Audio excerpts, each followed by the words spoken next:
Television for being here tonight.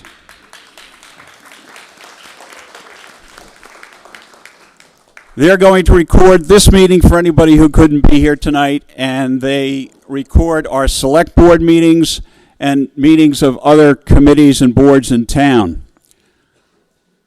If you're ever in the mood for excitement one night, just go to the FCOT website and pick up a select board meeting, and it'll give you a thrill.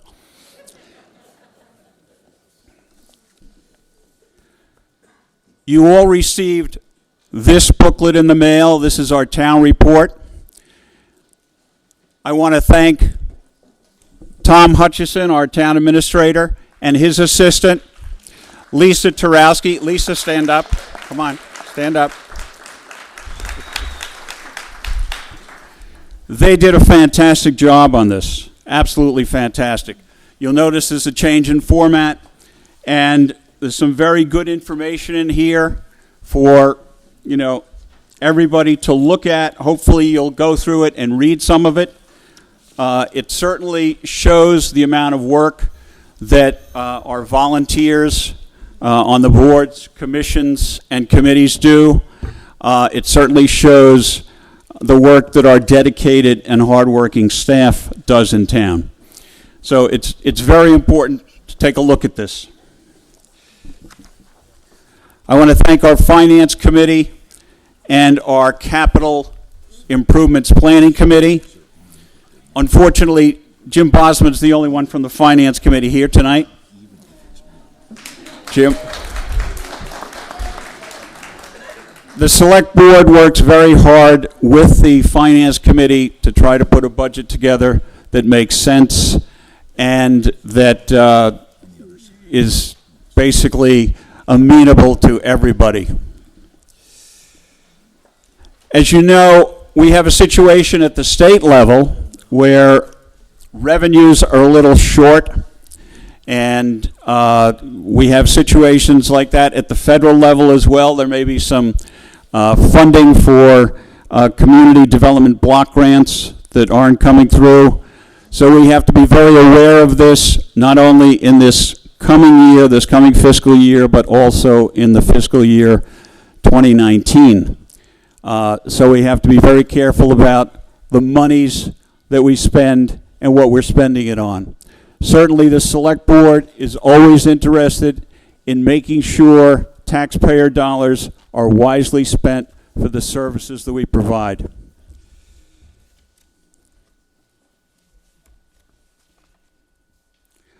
There are a couple of other items we need to do. Nick is going to do those. And one comment about Nick, the way he runs our meetings.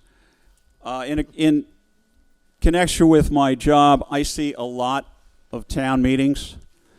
And believe me, this is at the top in terms of organization and the way it's well run. And that Nick deserves a great hand for that.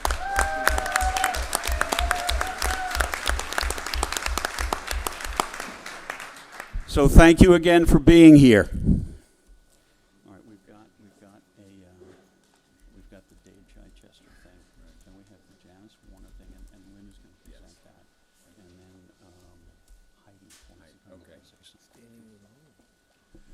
Okay, good evening. I'm Nick Filler, and I'm the moderator. And does anyone know who this guy was? I don't even know who he is. He just came out here and started talking. He never identified himself, and. Conway resident. Yeah, maybe we have to vote him in to, okay. Could be.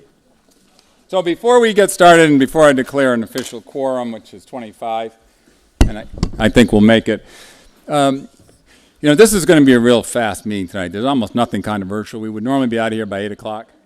And so in order to so you get your money's worth, we're going to stretch it out at the beginning here. We're going to have, there's some people that are either leaving Conway, hard to believe, or retiring from things, or doing one thing or another that deserves some recognition. So before we actually get started, we have a few comments that some people want to make. So you want to start out, Mary? And just before you do, this is regarding Mr. Can I steal a little of your thunder? No. You can if you want. Just This is regarding David Chichester. Is he here tonight? Yeah. He is. Okay. So this is the one thing I want to say.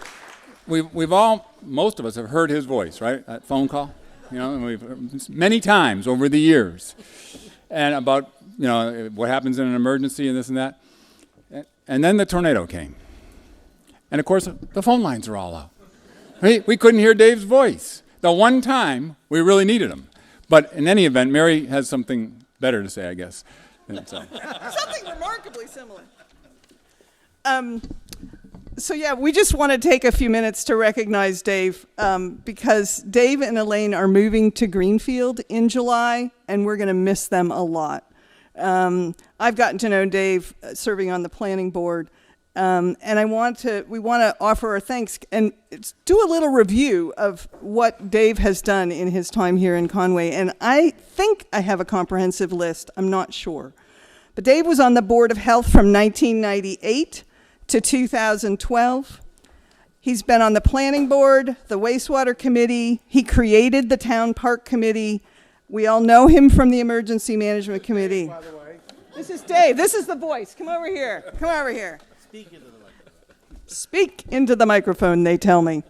So many of us have had the fortune to serve on boards and committees with Dave. So would everybody who has been on a board or committee with Dave please stand up?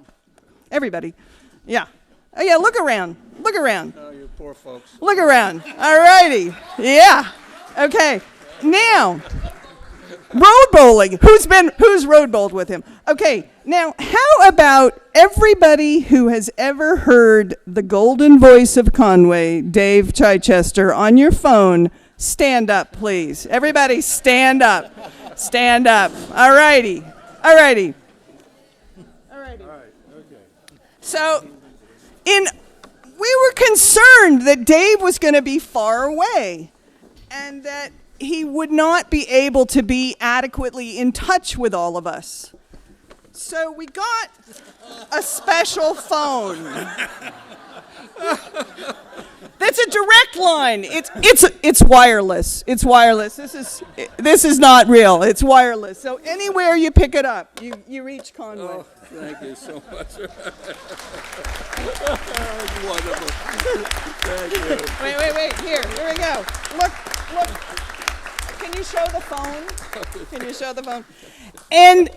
And we were concerned about them settling into their new community, so we have a little something to help them settle into their new community in Greenfield. Thank you. Thank you.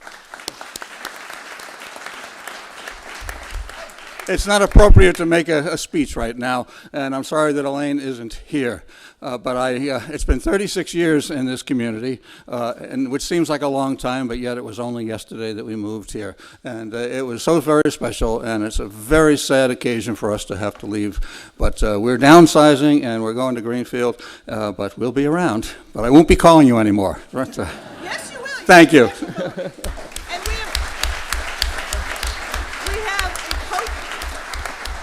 we have a poster that's going to be on the wall over here for everybody to sign as you go out, or as you take your seventh inning stretch or whatever. Come sign this for them too. Thank you. Okay, thank you, Dave, for all your service and being a good citizen for 36 years. Okay, so next, the school committee or the superintendent. Now we have to vote to authorize this non-Conway resident to speak. Do I hear him even before the meeting is called to order? So it's an illegal vote. Do I hear a motion? Is there a second? Is there any discussion? There can't be any discussion.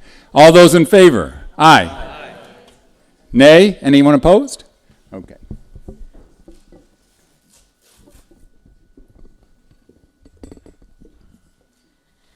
Thank you for allowing me to speak. I'm Lynn Carey. I'm the superintendent of schools, and I just want to take one moment to publicly thank Jan Warner for all her service on the school committee from 2008 to 2017.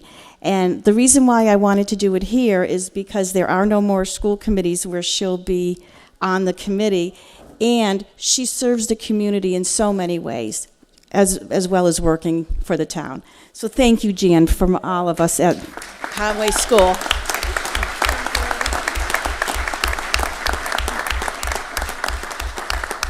Okay. Heidi would like to talk about, I don't know what she wants to talk about, but when she wants to talk, you let Heidi talk, so.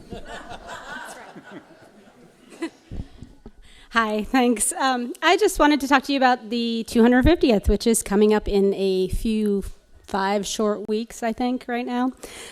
So our preparations are going well. We've managed to pull together this nice list up here of all kinds of activities, past, present. We're hoping there's a little bit of everything, so whatever your interest might be, you might find something at it. It is a weekend-long celebration, June 16th, 17th, and 18th. However, the weekend before, we are kicking it off with some plays at the Sportsman's Club.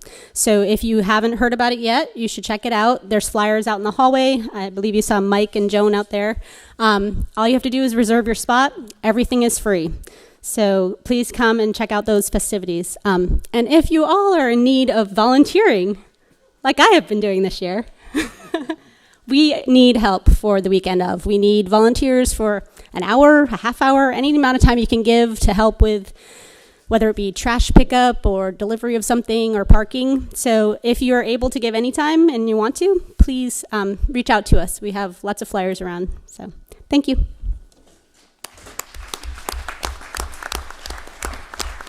Okay. Any other this kind of business that needs to take place before we start? Okay. All right, so there being more than 25 people, I declare that the there's a quorum has been met and that we are now officially in session. I will introduce this guy who didn't introduce himself, John O'Rourke, who's the chairperson of the board of select people, and along with the Bobs next to him, Bob Armstrong, Bob Baker, or Bob Baker and Bob Armstrong. And that's the select board. Ginny Knowlton is somewhere over here, our town clerk. Kenny Wimet must be somewhere in here. There he is, back there, in case there's a problem. Okay, he's here, he's ready. As usual, Ron Sweet is somewhere. There he is, in case you have a complaint. Right there. What's that? And maybe even a compliment or two. Yeah, the roads are looking pretty good, you know, in the spring so far. I see lots of tar here and there, and so it's good. But still, feel free to complain. He's right there. We have a member of the Finance Committee who's already been clapped for, so you don't have to clap for him again. And we have, of course, all 3 school committee representatives, I assume. We got the tech rep, schools rep, as well as the grammar school and Frontier. You all know how this meeting is run. It's run arbitrarily and capriciously by me. It's as simple as that. And there is we do have a rule, which is almost never enforced, about the number of minutes that we will spend on each article, which is supposed to be 20 minutes, but oftentimes we do end up spending more on the more interesting articles. But we try to limit individuals' comments to less than 5 minutes, substantially less if you can, and to only comment when I call upon you based on a show of your hand.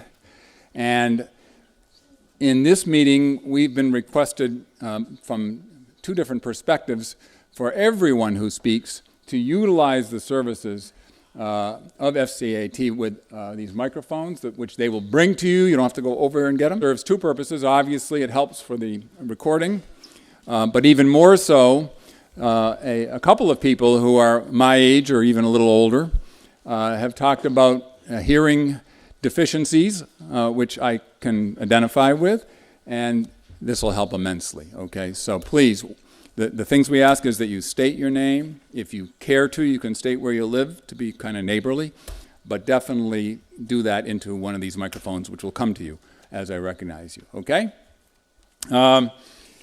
The minutia that I would just want to remind everyone of, so it doesn't get a little testy later on, is about how votes happen. There's a motion, there has to be a second, and then there's discussion, except for a few kind of procedural things that don't allow discussions. And if someone wants to amend the motion, to change it in some way or another, you can ask to do that. There has to be a second. We then discuss the amendment. The amendment is voted on before the main motion. If the amendment passes, that doesn't mean the motion passes. It just means that the motion as amended it goes back for discussion. Then we vote on the motion, on the main motion itself as amended, if the amendment passed, okay? The other rule that I want to remind everyone of is that that if a vote is taken and it is passed, it can always be brought up again before the meeting is over, as long as it's brought up for discussion by someone who was in the prevailing side of the motion. So it's either way, if it passes or fails, as long as a person who voted the way the town meeting voted can ask to have it considered again. So obviously, if something is voted down, and then half of you get up and leave, and one of you who voted it down decides to call for it to be reconsidered, it can be reconsidered by a much smaller group at that time, and who knows what the outcome might be. How do we know that in voice votes that the person who's moving for reconsideration in fact was in the prevailing vote the first time around? I know, okay? I got that. I have one of those memories. You know, I can tell everyone how everyone votes on everything. A couple of things, though fewer than in prior years, require 2/3 votes. Dealing with zoning bylaws requires 4/5 votes, right? 2/3 still? Dealing with the stabilization fund going out requires a 2/3 vote. Putting money in now, under a new Commonwealth statute, no longer requires a 2/3 vote, just a majority. Is that right, Jenny? And yeah. So that's a change from in the past. So if we vote to add to a stabilization fund of one kind or another, that's a majority vote now. And that's new this year. But taking it out of stabilization, still 2/3. Okay. I think that, and you all know that I don't vote unless there's a tie, which is highly unlikely given the size, but has happened once in my almost 20 years up here. And I know it happened, I think, once in Ken's father's tenure. And that puts it at about 40 years. It's happened maybe twice, but it can happen. And then I have half the town that hates me. It's wonderful. It's great. And the other half is indifferent, I might add. So, okay. Unless there's any questions, moving the question. When you get, I probably will get sick and tired of the discussion before anyone else does, so I'll move it along. But sometimes I either fall asleep or I don't notice that it's getting too long. And someone decides they want to stop the whole thing. So you do that by getting recognized and saying, I move the question, which means we immediately go to a vote, okay, majority vote, and to see if anyone wants to debate it anymore. And if a majority says no more debate, no matter how many of you are anxious to talk, your fellow citizens have decided to cut it off, and then we go to a vote. So there's like 2 votes. A vote to cut off discussion. If that's successful, we vote on whatever we were discussing. Okay? Yes, question? Would you please repeat the part about being recognized before we move to a vote? Before moving the question, I need to recognize you. You can't just shout out, I move the question. Okay? You can, but then I'll ask Mr. Wilmette to escort you out, because that's not how we run. We everything is done by recognition. Nobody just starts shouting at me or anyone else here. Okay? So you raise your hand. Yes, I move the question, and then once I hear those words, I got to put it to a vote. I no longer have discretion. It goes to a vote. Okay. Any other questions? Good point. Thank you. Anything else? All right. So, we're going to start off. The budget's a little bit different. Maybe you saw the cover sheet on the new formatting and the separating out the salaries of everyone. But the groupings, Tom has done a wonderful job of grouping the budget the way we always do it.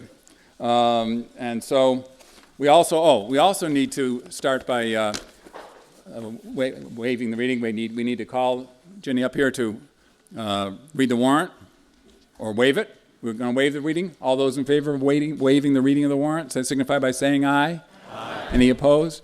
We're going to waive and then accept all the town reports that are in this booklet that was passed out. You got all the town reports here. And then at the end of the meeting, if you want to come up and ask the select board about anything in here, this is a good opportunity. I'm sure they'll stick around and answer your questions. So, without any further ado, let's start with the budget, Article 2. Is there a motion? Mr. Moderator. Yes. I have a motion.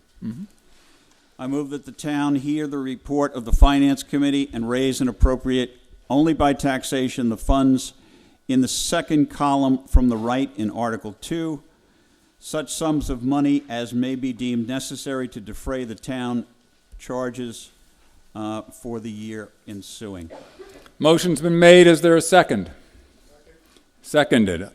Discussion. So now we're looking first to discuss, and we will vote on the longest set there called A, which is all the departments down to Department 900. And we are opening now the discussion to any item in there that you may wish to ask about in that first group of 20 or so categories. Yes. State your name, please. Jim Bosman, Finance Committee, 71 Academy Hill Road. I have a question about, on Article 2, budget number budget number 512. Board of Health salary and wages. So it says that the column that indicates the change shows an $8,100, $8,200 increase, but the actual dollar amount presented in the column next to it represents a decrease, I think. So as I read 512, Jim, there's two 512s. One says Board of Health and the other says Board of Health salaries and wages. So the first 512 is a $9,100 change, and the first one is a $8,100, and the second one, probably a total, is $9,174.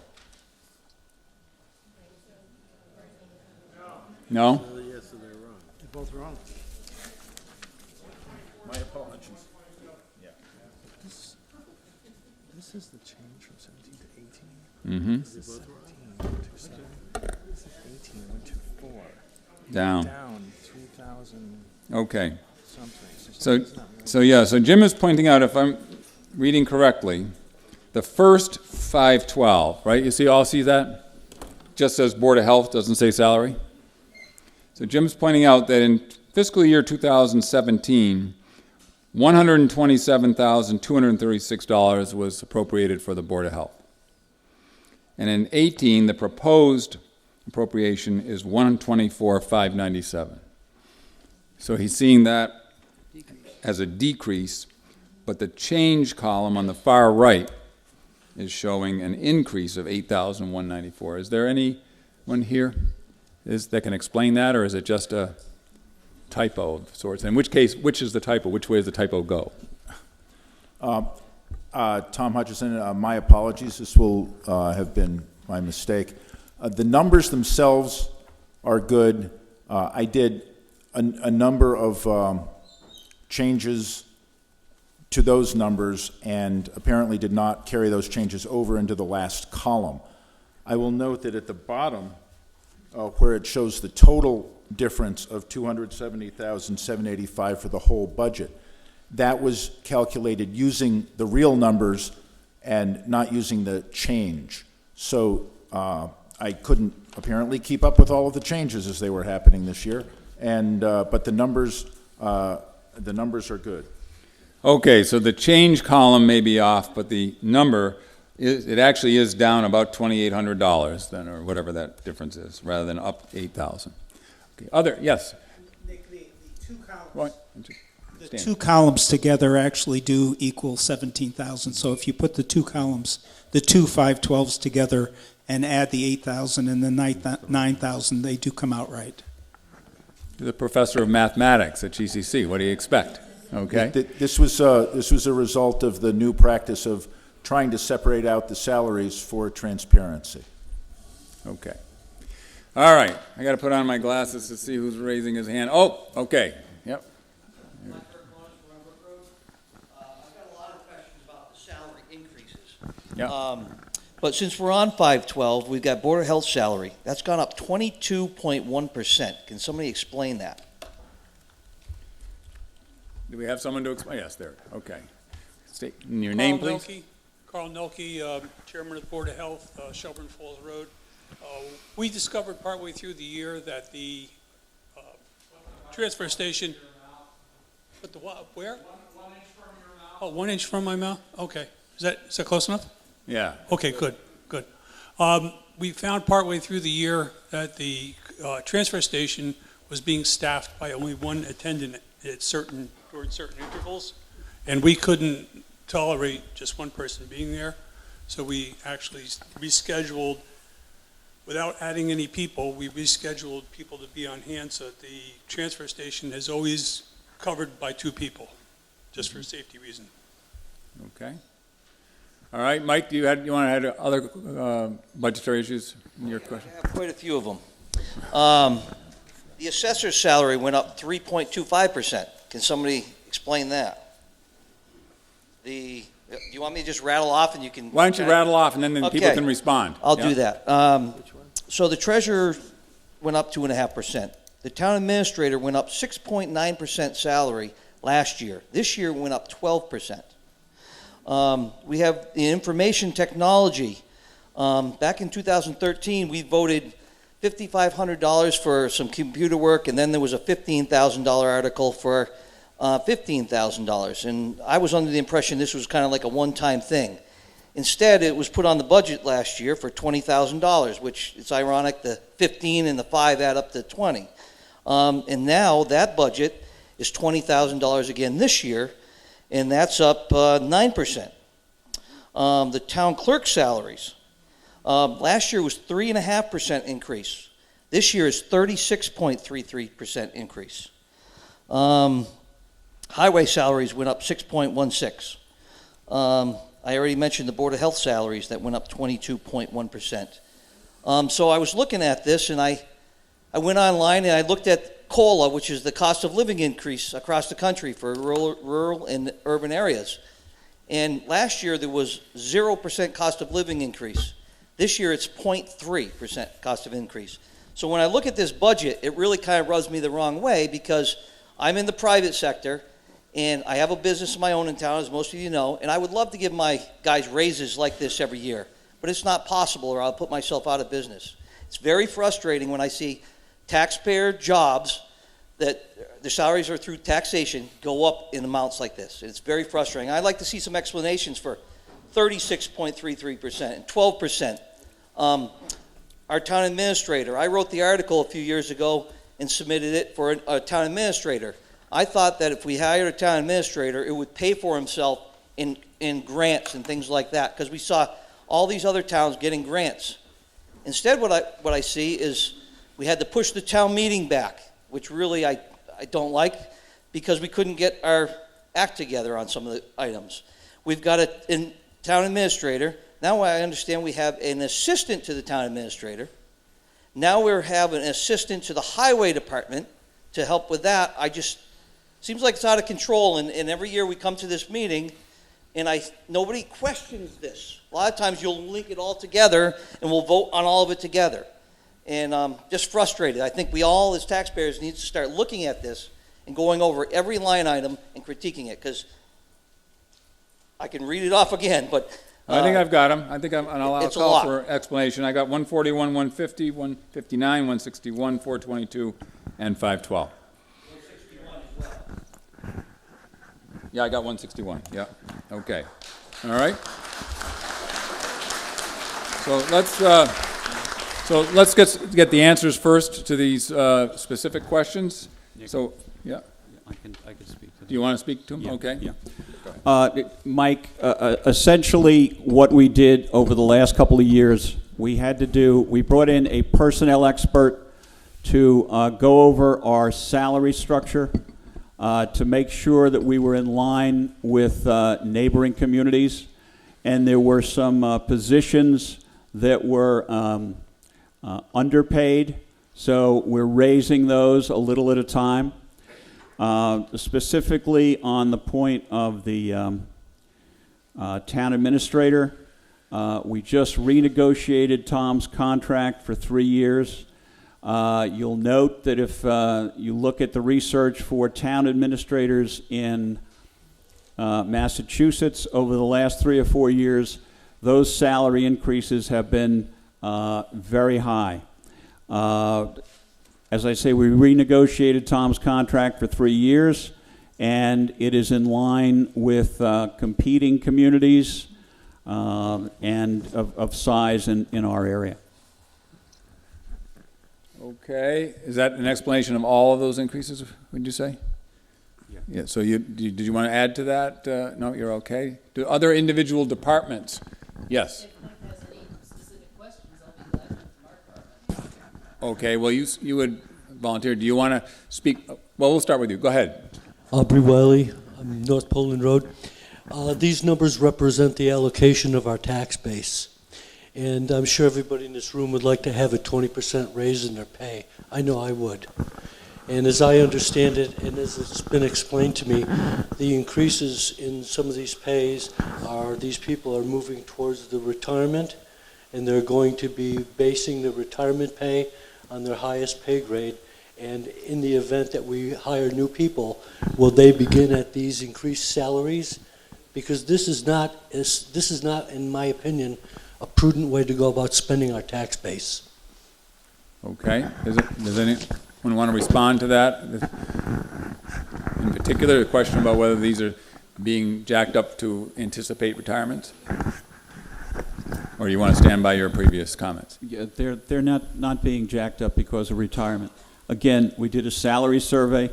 The state is putting more and more requirements on towns, especially smaller towns, to give them reports, to do things that may not be funded by the state.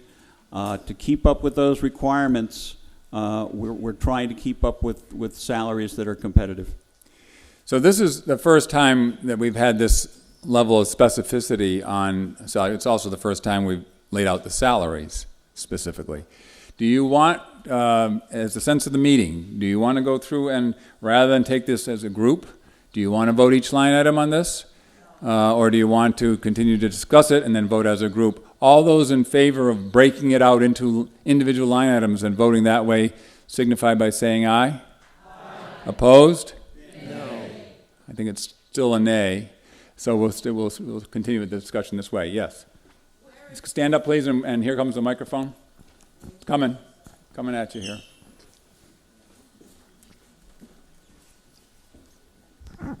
Elaine Campbell, Reedsbridge Road. Where is the assistant town administrator salary in the budget, and how long has this person been employed, and what is the purpose of that? And then what grants or monies has the town administrator and company brought into the town?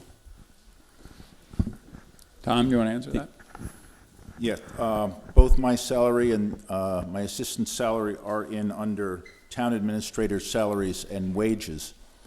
I had an assistant who is responsible for the town report, for taking minutes during select board meetings, for all of the licensing and permitting that goes on in town, and a host of other duties, which sometimes I think I've been overwhelming her with.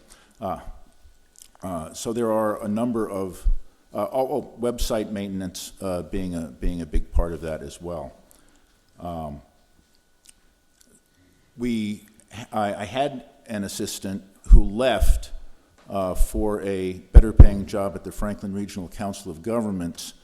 We were paying her about $16 an hour, and she left for a job that was paying $22 for doing, I believe, considerably less complex work. Part of this budget is raising the assistant's salary to $18 an hour, and I hope she stays for that. It's a 19-and-a-half-hour position. There are 2 grants that I'm currently working on. One is one for helping the town adapt to the effects of climate change. That's a municipal vulnerability program. And the other is a community development block grant program, which provides relief for some of the less fortunate residents of Conway in housing rehabilitation. For that, we have to write a transition plan to make the town's buildings accessible to handicapped people, and there are planning grants available for that as well. I got some grants from the insurance company in the past, and I do keep my eye out for them. Keep in mind that no grant is going to replace anything in the operating budget. They are all for additional activities. Okay, so here's what we're going to do when we do vote, just so it's obviously, if a majority of you are concerned about this and don't want these kinds of increases and vote it down, this whole group, then we're going to have to go back and vote individually, because it'll be nothing will be funded at all. So if, on the other hand, a majority, when we do vote, is willing to vote the whole group favorably, then we won't, obviously. So that's what we'll do. Okay, Mike, go ahead. I'm glad John brought up The mic. Hold on, Mike. Wait for the mic. Mike. I'm glad John brought up the committee for, back in 2015, Article 18, we voted $5,000 for somebody to create job descriptions, clarification, and compensation review. And I read that when it was first done. And there was nothing in there that said that any of our salaries were out of line that much. Not 36%, 12%, nothing even close to that. So I'd like to know how you came up with those numbers to come up that much. And before we go to vote, I really need a clarification on this technology. We're talking $20,000. And back in 2013, when we voted for this, it was supposed to be for a new website and some other computer things. The website hasn't been changed. Doesn't look any different now than it did then. We still have problems getting meetings up there. I was talking to somebody from the 250th the other day, and I said, why isn't this on their website? And they said, well, they don't want to put it on, or they can't. Something to that effect. But $20,000 every year now, people. It wasn't that one-time article. Now it's in the budget, it looks like, and it's going up every year. I can't understand it. Tom, you want to respond on the technology line item? Yes. You were quite correct in saying all of your history, except that it was not intended to go forward as that line item. We are developing a new website. It's probably a month or two away from rolling it out. We still have to roll it out to staff and get feedback from all the departments first, and that is in process. That was a separate vote, and it's separately funded. In last year, the IT budget included $6,100 for maintenance, which includes regular monitoring of all the activity, debugging, and anything that needs to happen there. $3,900 for software and subscriptions, $3,000 for equipment and supplies, and $7,000 for professional or technical expenses. That's the on-call people you call when something's not going the way it's supposed to. If the email goes down, if the website goes down, if your computer won't start, if you have any kind of question like that, that's what that's for. This year, the maintenance budget's going down to $5,400. Software and subscriptions is going up substantially due to factors outside of the town's control. Though some of it is we are switching to Office 365, and we do have 3 professional level subscriptions to that, which allows greater data retrieval. We're down to $2,000 for equipment and supplies, and we're sticking with the $7,000 for professional and technical expenses. Last year, we were able to subsidize the $20,000 with some that was still left in the town administrator's budget. I think we did a very good job of estimating what the cost was. We're coming in now at $1,800 over last year's budget, and that does represent a complete maintenance, and it's a great system, and it's much better than it was. We have on-site and off-site backup. We're much more secure than we were, and we have greater capabilities. And you will see a much better, much more enhanced website probably in the next couple of months. Okay. Tammy Bennett, River Street. Tom, when you're talking about the subscriptions, are you talking about licensing? Or what are the subscriptions? What are you meaning by that? There are a number of proprietary programs we have, and some of it is a basic subscription to Office 365 for 15 or so workstations, and some of it is proprietary software. Okay. Anything else? So, okay. Yes, ma'am. Laura Hannes, Pine Hill Road. I attended the school committee meeting in March, and the select board was very adamant about the school committee making sure they were level funded, because all the other departments were going to be level funded. This doesn't look like level funding to me. Does the select board want to comment on that? We level funded as much as we possibly could.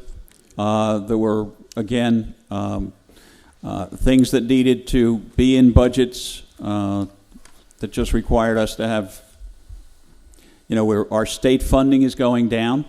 So unfortunately, to make that up, it has to go into the tax base.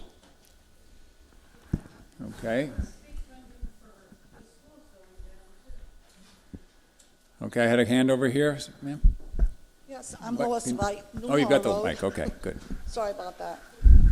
Hold it right up here like this. All right. There's 2 lines for town clerk. I'm questioning the wages, and also why isn't she more available? Why isn't she spending more time in the office? She says she spends 32 hours a week. Where? Okay. Does the town clerk want to respond, or the select board, or the town administrator? Yeah, I'll take a first crack, and also mention that this includes the second part of a 2-part raise, which I did bring up last year for the town clerk herself. There's also funding in here for 5 hours a week for an assistant, because the town clerk will not last forever. And we do need somebody else who knows how to run that office. Those duties are also extremely complex. I will note that the town clerk is available by appointment, and many people avail themselves of that, as well as her office hours in the Board of Health office. She sometimes does town clerk work there, and she does work at home. A lot of the work that is done is not during the office hours, and I'll let her speak further to those issues. Okay, Jenny? Much of what the town clerk does is not done during public hours. Because it takes time to develop reports and so forth. When I have someone coming in to get a dog license or a marriage certificate, or the common things that you imagine that is all that I do, you can't have all those interruptions when you're trying to do technical work, comprehensive work. For instance, all these zoning bylaws that we're working on tonight. I can't sit there and type those laws while I've got people coming in to get dog licenses and so forth. So I might be in the office from 7 o'clock in the morning till 2 o'clock in the afternoon. The open sign is on the door if you want to come in. Okay, do you want to go ahead? Justice Conant, New Hall Road. Is it or is it not the town clerk position an elected position? Yes, it is. It is. Then we need to hold an election for that position, correct? This is a democracy, correct? Mm-hmm. Thank you. Okay. Any other comments? Cindy. Hold on, Cindy. You did. You're not. She's going to talk anyway.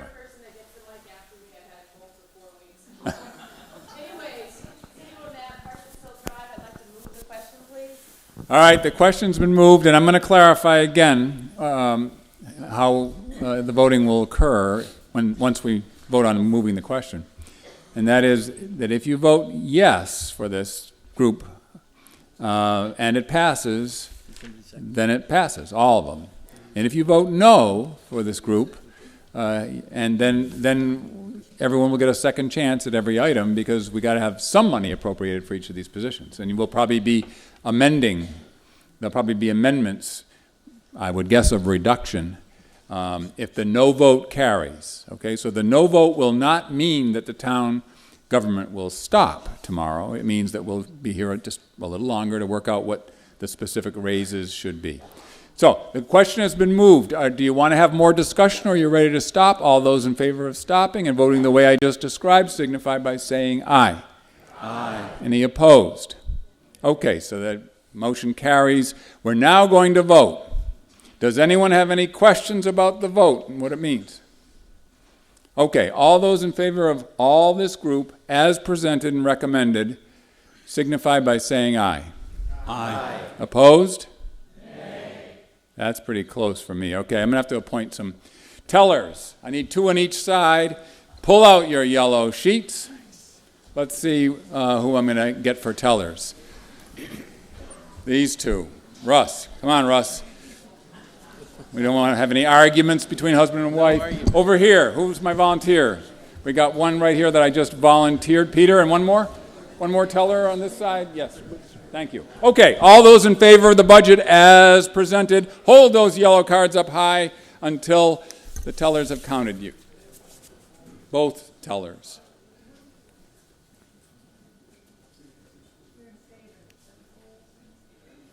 This is a majority vote, by the way.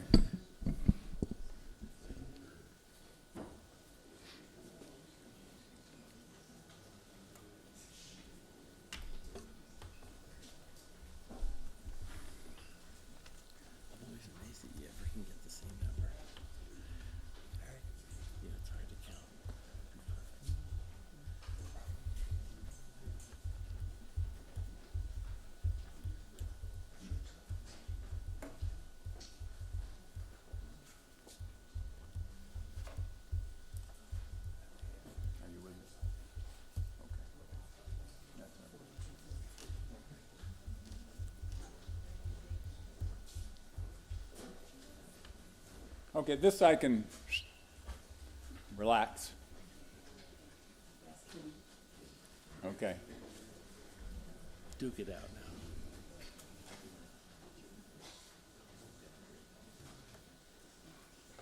now. You two are in agreement? It better be.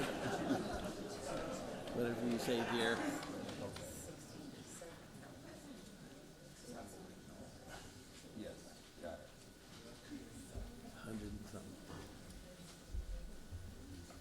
Okay, now those that are opposed, and we'll run through the list quickly on each one, hold your hands up and let's get votes. You ready? Tellers?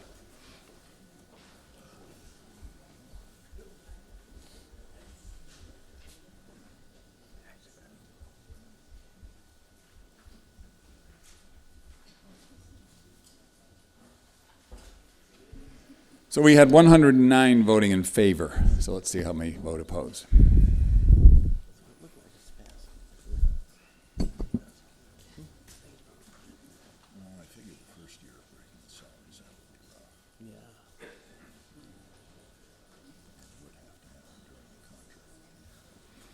And I'm memorizing every vote so that in case there's a move to reconsider.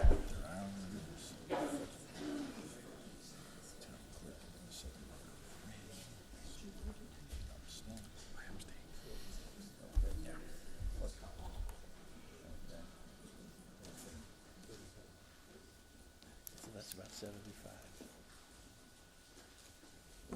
So 84 voted against, 109 voted in favor, so the motion passes as recommended. Okay. So now we go on to the B group, which is just two items, the Conway Grammar School operating budget. Is there discussion about that budget? Any or questions and concerns? Yes, sir. Here's the mic. Ralph Osgood, East Guinea Road, the forgotten end of town. I'd like to know how many, I think it's 146 children go to the Conway Grammar School, correct? How many? Do we have 132. 142. All right. Now, how many teachers and how many aides do we have in that school? Can you answer? Could the superintendent come up or one of the committee members to answer these questions? Just in the Conway Grammar School alone.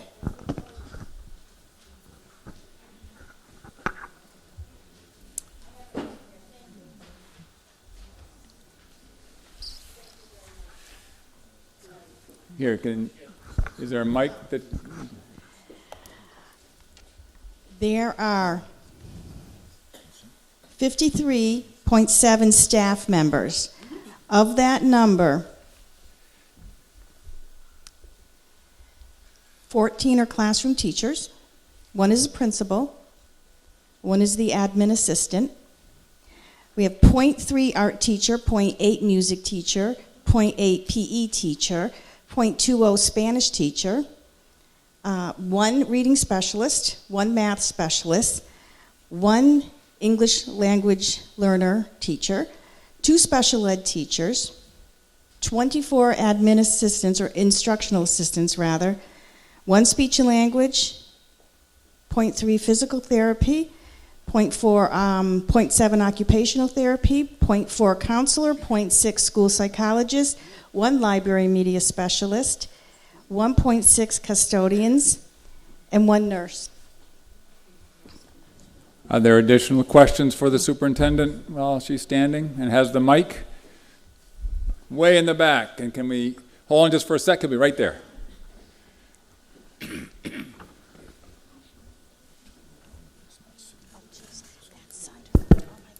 Excuse me, that was Sunderland. Oh. Huh. I am very sorry, and not being this being my first year, I appreciate your kindness and your understanding. I'm sorry. There are 36 professionals working in this building. Of that, 15 of them are instructional assistants. 1 principal, 1 admin assistant, 9 classroom teachers, 0.2 art, 0.6 music, 0.8 PE, 1 reading specialist, 2 special ed teachers, because of course we have a specialized program here. The 15 instructional assistants, that number due to the amount of students that we have in the program. Next year we're looking at 13 instructional assistants, so we're going down 2. 1 speech and language teacher, 0.2 physical therapy, 0.5 occupational therapy, 1 school psychologist, 1 library media specialist, 1 nurse, and 1.5 custodians. So it'll be 34.8 people working in the building next year. So just by way of comparison, since you did read off Sunderland, how many students are in Sunderland? Let me get the offending paper right here. 250. So it's about 100 more students. 100 more students, okay. Way in the back, did you get your microphone? Hello? Yeah, you got it. Tom Donovan, the Hoosac Turnpike. I'm wondering if they could. I wonder if they could tell us how many students from town, actually not school choice or the other stuff, just from town. How many students from town are going to be at the elementary school K through 6 in September? Right now, we're still accepting school choice, and that's pre-K through 6. Of our 144 students, we have 13 school choice boys and 11 school choice girls. So that's roughly 24 students out of 144.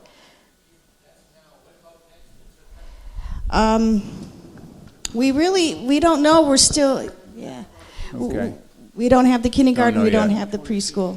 And just to follow on, do we know how many outbound Conway kids choose other schools? So we got 26 coming here, and how many that leave here to go to other schools? If we know. I think Darius Modesto might have that. No? Oh, okay. Oh, what incoming, do we know yet incoming from? Yeah, how many? Do we think we're a net importer or exporter of students?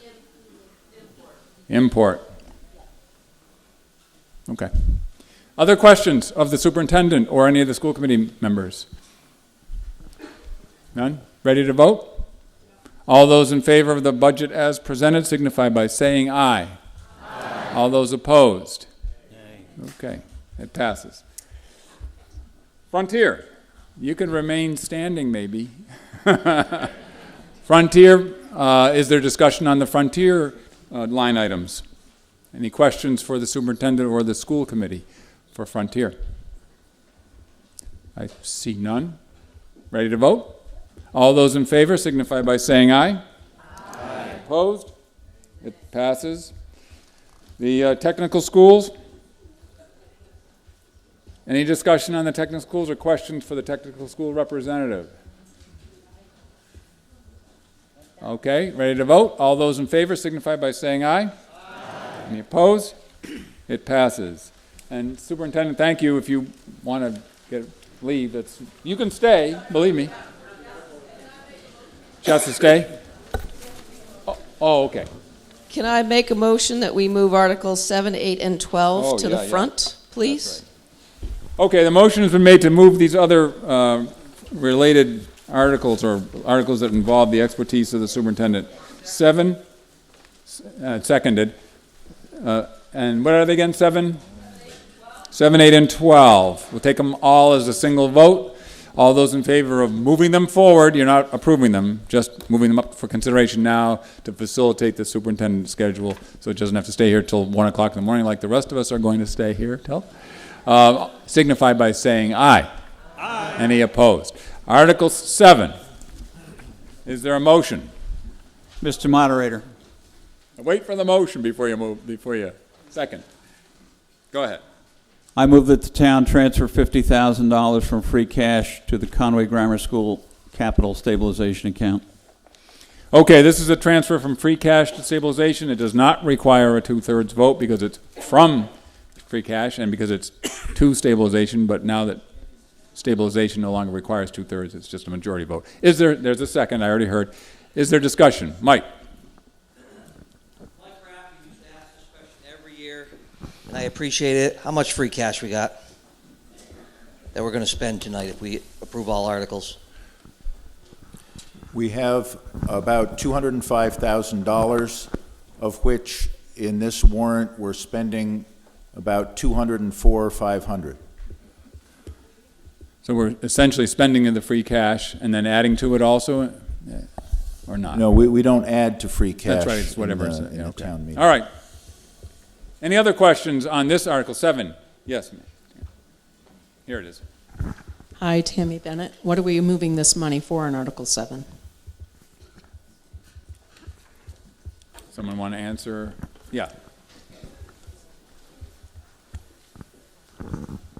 Elaine Campbell, Chair, Conway Grammar School. We're saving for a boiler that is past its time, and we're hoping and nursing it along, and my guess is about $300,000 we're thinking that's going to cost us at some point.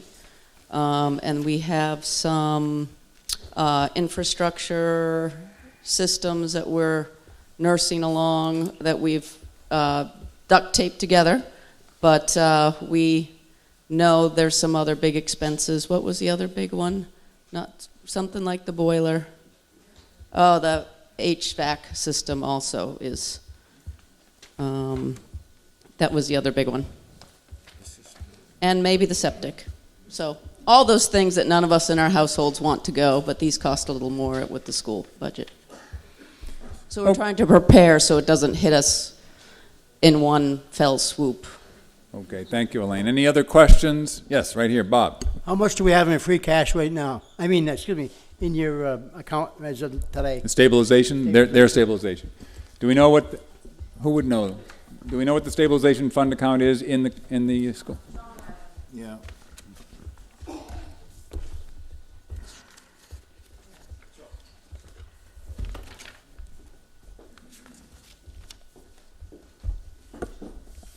The grammar school stabilization fund, as of April 20th, had $240,000, $240,705.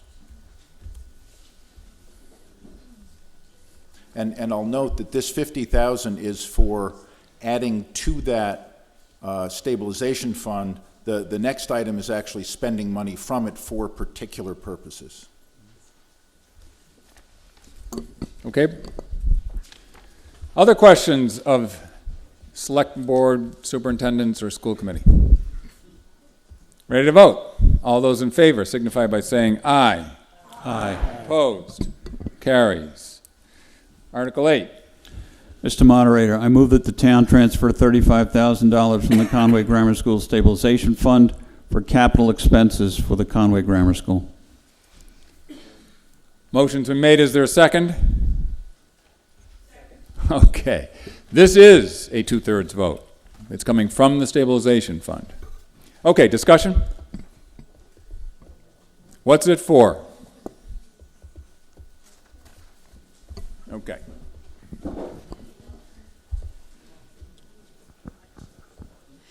Okay, so it is $2,500 to install security cameras at the front and rear entrances, $5,000 to replace AC unit in the library, $1,000 for a new floor machine for the floor we're all on right now, I believe.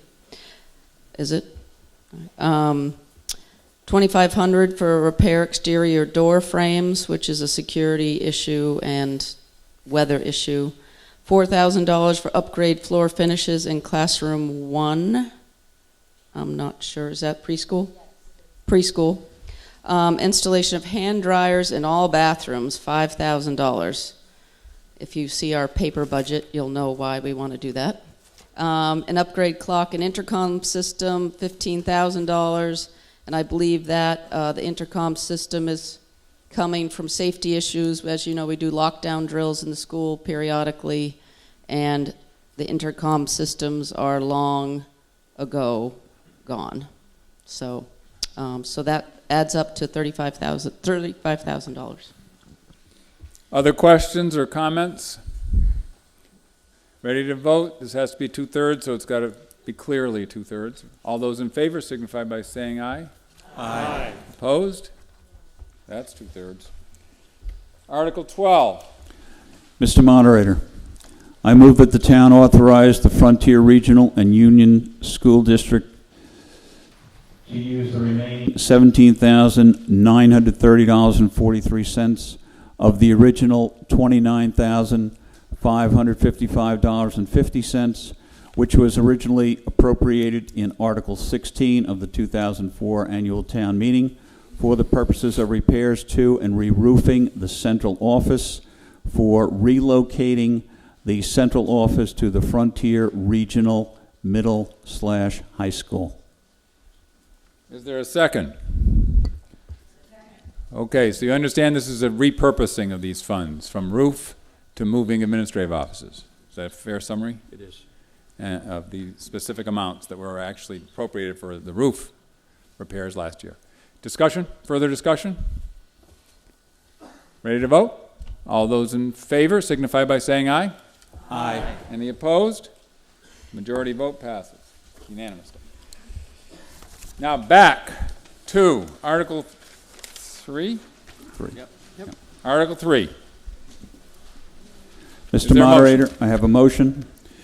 I move that the town vote to borrow $130,000 for a design and engineering plan for a wastewater collection and disposal system serving approximately 30 homes in Conway's Village Center, and to meet this appropriation, the treasurer, with the approval of the Board of Selectmen, is authorized to borrow said amount under and pursuant to Chapter 44, Section 7, Subchapter 9 of the General Laws, or pursuant to any other enabling authority, and to issue bonds or notes of the town therefore, provided, however, that any bonds issued pursuant to this vote shall mature in not more than 5 years from their date of issue, excluding the term of any notes that may be issued in anticipation of the issuance of any such bonds.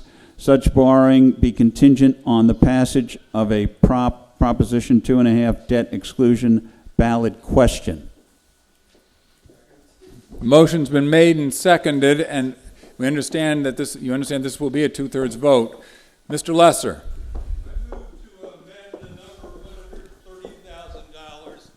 Down to $16,000. That would be a reduction of $114,000. That would allow a phase 1 on this project.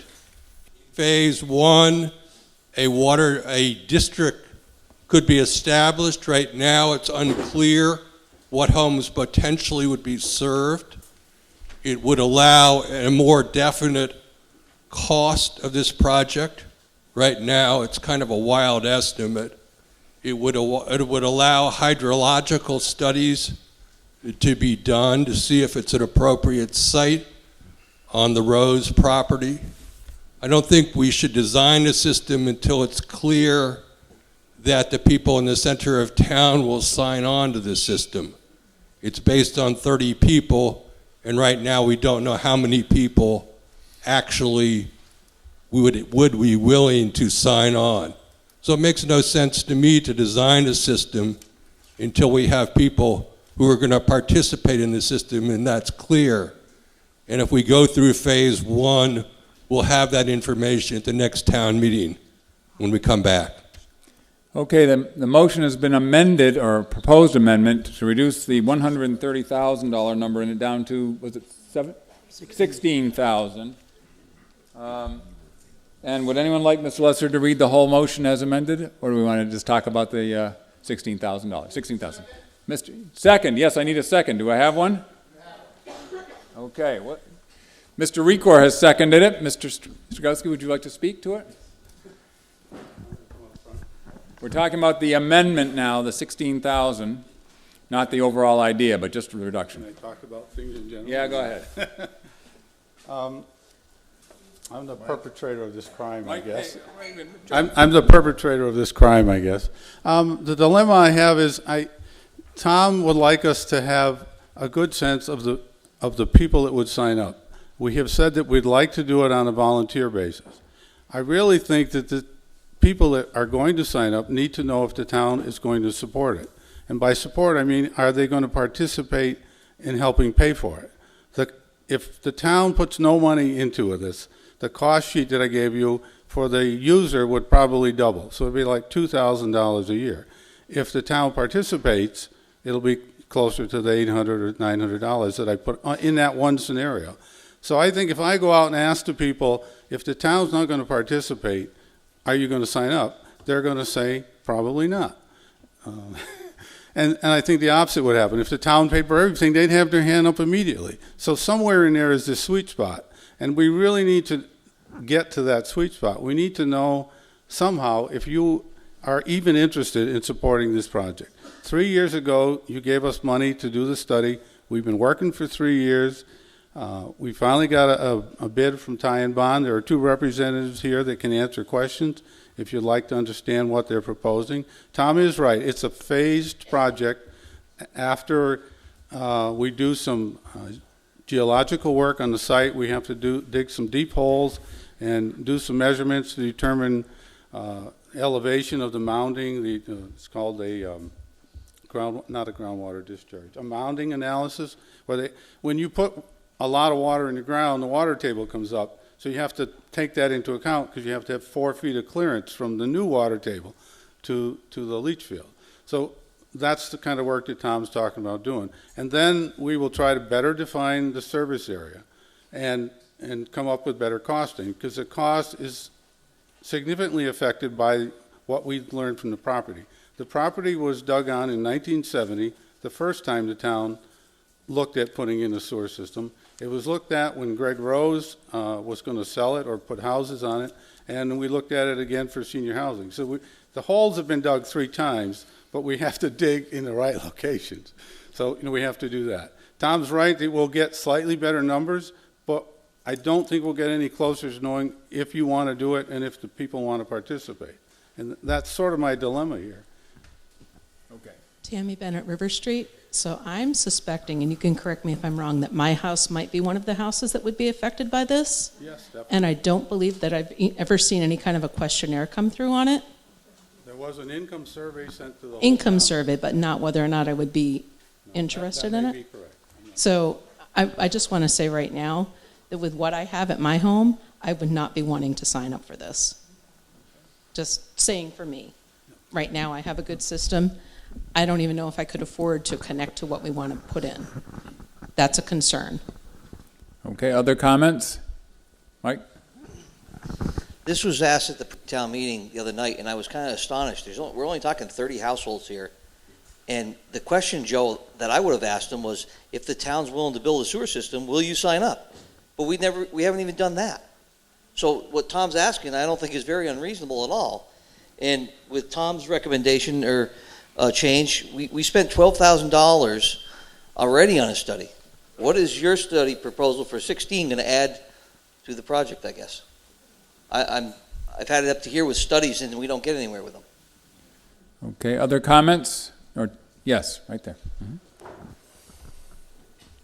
Yes, Sue. Oh, okay. That's all right. My name's Charlie Alice. I live at 351 South Deerfield Road, which is the newly exposed hill since the tornado. So, when I built my house approximately 30 years ago, I accepted a responsibility of installing my own leach field. Part of that, in my case at least, I have 9 acres of ledge. Not only did I have to blast a hole for a septic tank in my front lawn, I blasted 100 yards of ditch to the only place that I could find a maintainable location for a leach field. Now, 30 years is a long time, and one of these days mine's going to fail, and I can't stomach the thought of paying for 30 houses downtown having a leach field, upgraded leach field. In my own, I'll be renewing mine, and I'm sure the expense of mine is going to be a hell of a lot more than it was when I did it the first time. So. Okay, way in the back there. Yes, that's right. Yeah. No, in the back, where she's standing. Yeah. Suki Kindwall, Truce Road. I just have a quick question for the committee. I was looking at your proposal, and I noticed in the second paragraph it said that the committee solicited bids for preliminary and final design in November 2016, and 34 bid packages were requested and delivered, and the committee received no formal bids for the design effort. And then the committee contacted Ty and Bond, at which point they asked you to extend the period. I'm just wondering, did you receive any feedback from any of these companies, and why we didn't get any kind of bids? It seems like a lot of bids were requested, and we didn't hear from anyone. We did not receive any formal responses from the other people. Some of these are houses where they request bid packages and then they resell them, I guess. So some of those are maybe not valid requests. We did go back to Ty and Bond. They had taken 2 bid packages, but they hadn't bid, and we were led to believe that they might be interested in this kind of a project. It turned out we were able to contact them, and the bid package apparently had gotten directed to the wrong location, as near as we can tell. And so the people that were interested in working on it did not get the bid package. Two of those people are here. If you'd like to hear some of their comments, you'd have to recognize them and let them speak. But we did ultimately get a bid from them. They changed the concept a little bit. Originally, when I was here last year, we were talking about doing two sites, one at Jack Lockhead's and the one on the Rose parcel. Their feeling was that for a number of reasons, it would be better to start with one system and get that up to full capacity. Generally, in Massachusetts, their feeling is that the systems are way overbuilt, and that adds to the cost. So they're suggesting a more moderate approach. Believe it or not, this is the low-cost solution. But I'd be glad to have you recognize them. They can probably explain some of this better than I can. But yes, we did not get much feedback.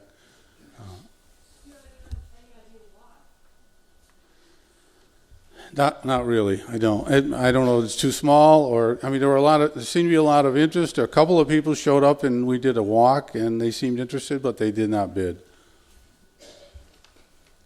Okay. Yeah, go ahead. Yep. Oh, Mary first, and then, okay. Hi, I'm Mary McClintock. I live right down the hill next to the grammar school. I just want to speak in favor of supporting something that I don't directly benefit from. I don't live in the center of town. If we pass this, it will not directly enhance my home.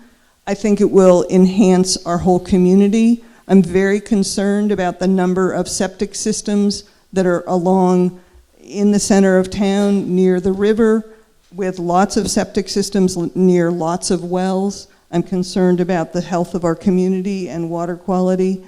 Like the gentleman who spoke about his expensive septic system that's 30 years old, mine's 42 years old. I've had somebody look at my system, walk around the house, look at where the leach field is, look at where the well is, look at where the leach field is, look at where the well is. And she said to me, take really good care of your septic system. This will be very expensive to replace. I live on a road that is not maintained by our highway department. I have lived here for over 32 years and have voted for the school budget every year and never sent a child to this school. I believe strongly in community, supporting community infrastructure, that it serves all of us. It's forward thinking. I believe in some form of community dealing with wastewater in the center of town. If we want to make it a slower process to get to it, then we do 16,000 now. They come back in a year and say, here's what it would cost, probably remarkably like what they're saying now, or probably, since it's a year from now, more. And it would be a slower process.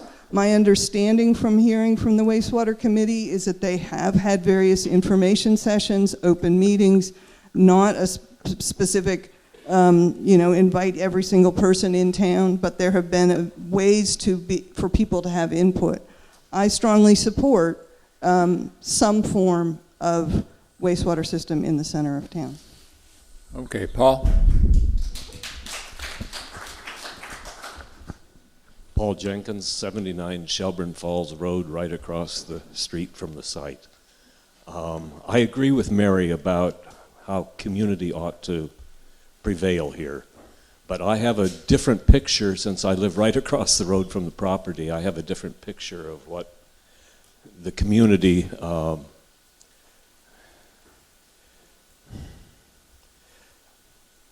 best use might be. You can all say, of course, because I live across the road from the property, that I'm more interested in the real estate value of my property than I am in the overall question, and I am interested in that, of course.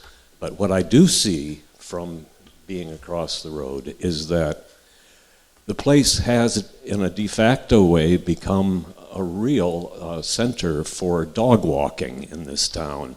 And there are as many as 10 or 14 or even 16 people a day who come through that property with their dogs, many of them plural, and a lot of the adults are plural as well and having fun with each other. So I think that maybe the idea of making that property a passive park rather than a wastewater treatment plan is not only useful for those people downtown who do need a place to walk their dogs, but is also a place for considering other uses, including a pavilion has been proposed, I know. And Lynn and I had, once upon a time, tried to mount a campaign to do community gardens there, which would be an agricultural use. And I think a wastewater treatment system there would be incompatible with other uses that the town might find really quite useful. Thank you. We have worked with the, I can't think of the name, the committee that's working on the trails, and the feeling is that these two systems are compatible and could share that. I don't believe that this would interfere with dog walking. This is a community leaching field. Unfortunately, people have been calling it a sewage treatment plant. Your sewerage, I may be some misunderstanding here. Your solid waste still stays in your septic tank. There's a filter put in the outlet, and it's mostly the water, the liquid. Matter of fact, there shouldn't be anything other than the liquid going into this leach field. So this is an underground leach field. We would like to pre-treat it to make it even cleaner, so we're proposing some of these modules. Now in the handout you have, that's one from New York. It's designed for 165 houses, I believe. So it has like 7 or 8 modules. We're talking about 2 of these little modules. So there would be these, the water would go into these modules to be treated a little more, and then it would go into the leach field. Mark Silverman has the identical system on his property. It's not a sewage treatment plant in the sense like South Deerfield's. The modules are, the leach field is like any other leach field that's in the ground. Okay, way in the back already, it has the mic, yes. Aubrey Wiley, North Poland Road. Oh, number two there. Richard Barnacle, Hoosick Road. What's the problem in the first place, number one? What's the problem in the center of town? The problem You is... getting smell?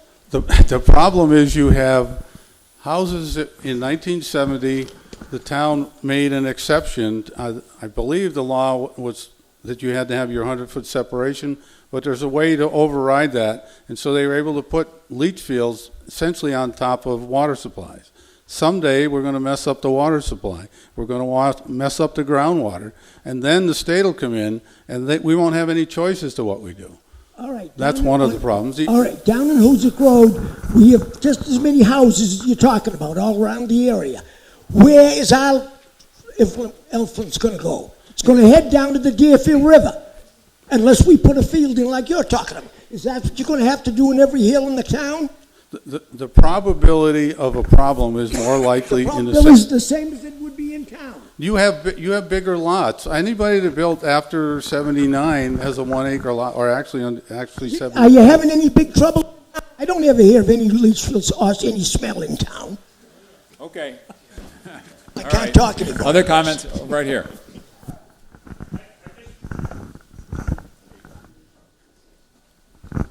I would like to point out that we have a motion to amend this article, and we're getting kind of away from that. Yep, we're getting the full discussion out, and I think we'll vote the amendment, and then we'll vote the motion. So, okay, Justin. A motion to move to a vote on this article. Okay, it's moved. So we're going to vote on whether to stop discussion first by majority vote, and then we'll see what the town wants to do. So, is there a second to that? So we're moving discussion just on the amendment, okay? Whether you want to vote the amendment, whether you want to stop discussion on the amendment and vote on the amendment.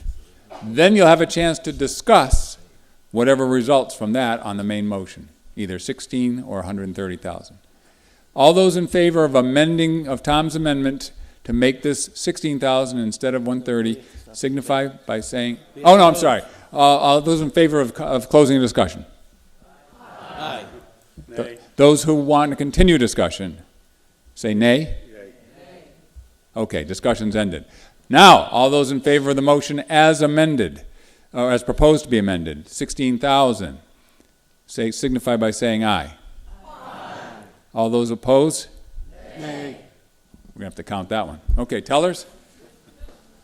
Lift your hands up if you are in favor of reducing the motion to $16,000. Lift your hands up and hold them high.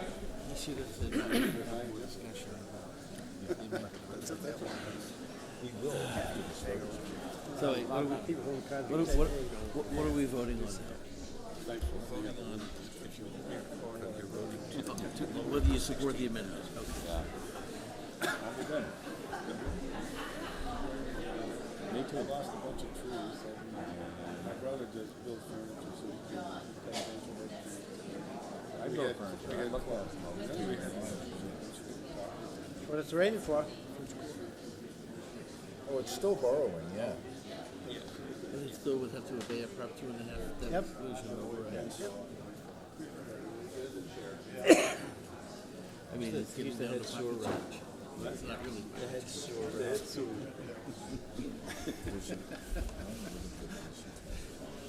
Kenny's, I should have took Kenny's jacket. Okay.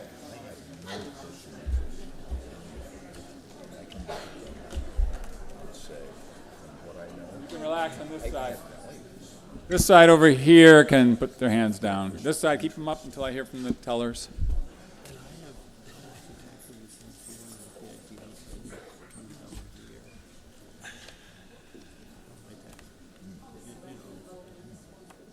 Are you voting? No.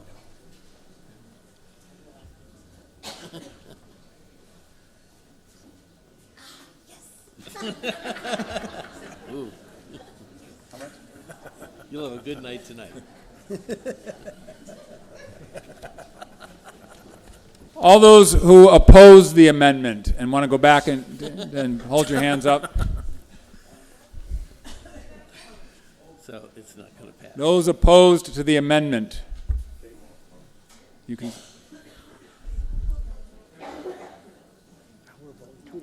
Your eyes can count this. No. Yeah, this is opposing the amendment. Right, keep it at 130. Borrowing, no. Yeah, basically. I'm not sure, though, it increases the chance of passing. I mean, I'm opposing everything, so I don't pass. That's what I'm thinking, too, but I want it to pass. Oppose the amendment now we can vote against it. I want to do the full study.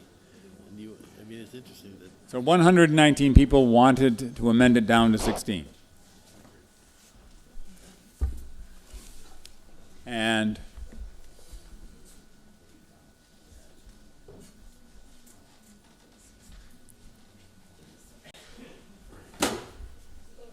and 59 people wanted to oppose. So the motion has been amended. Okay, the amendment passes. Now, discussion about the motion itself at 16,000 rather than 130. Is there any more discussion that you want to have? Excuse me? 16,000. Yeah, 16,000. So the amended motion is 16,000. Is there further discussion now about the, yes? Yeah. Shelburne Falls Road. Okay, there it is.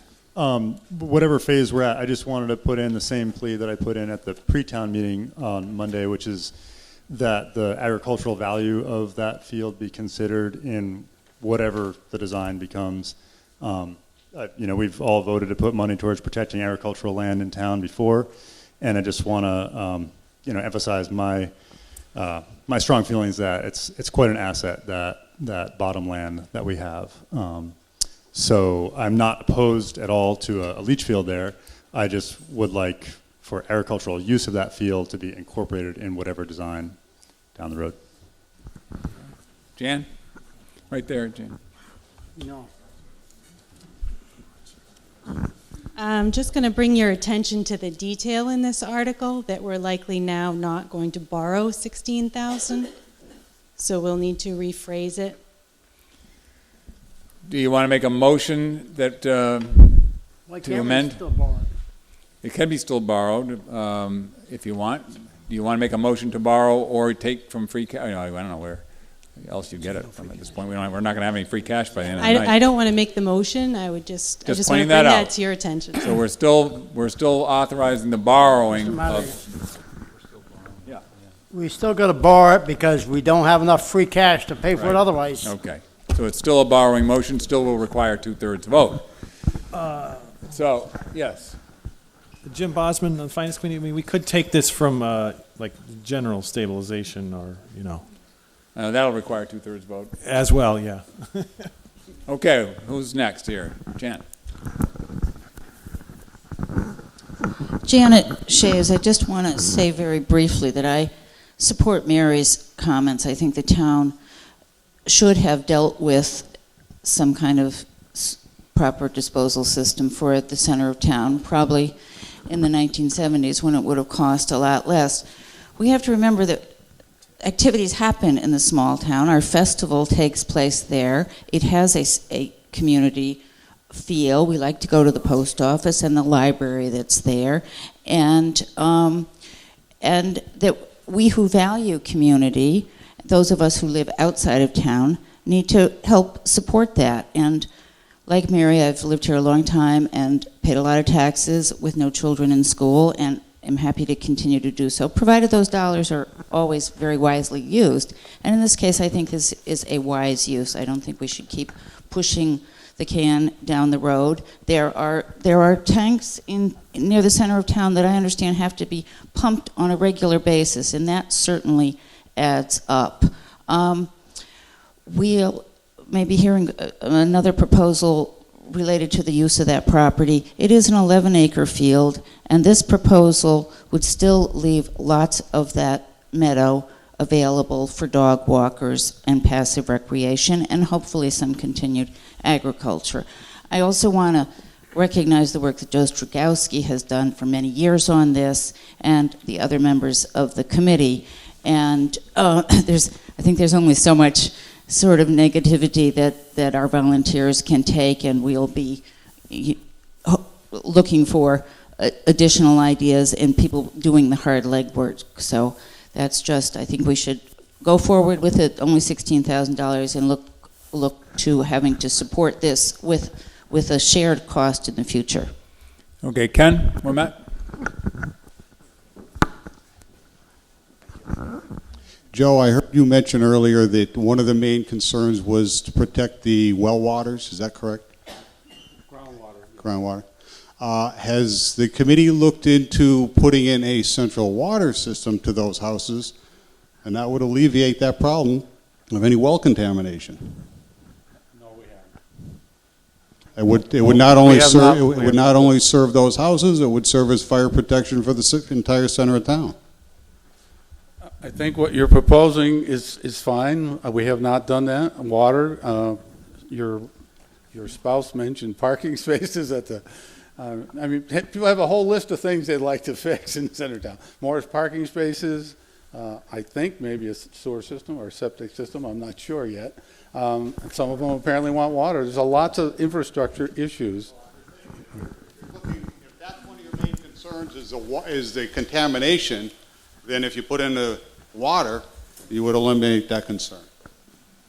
Okay, other comments? Yes, sir, with the mic. My name is Bucky Storm. I live on River Street.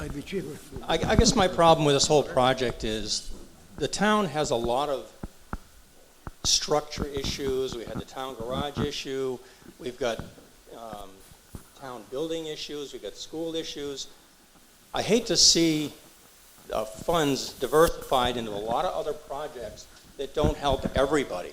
I mean, I live on town. I'd be an advantage to get into something like this.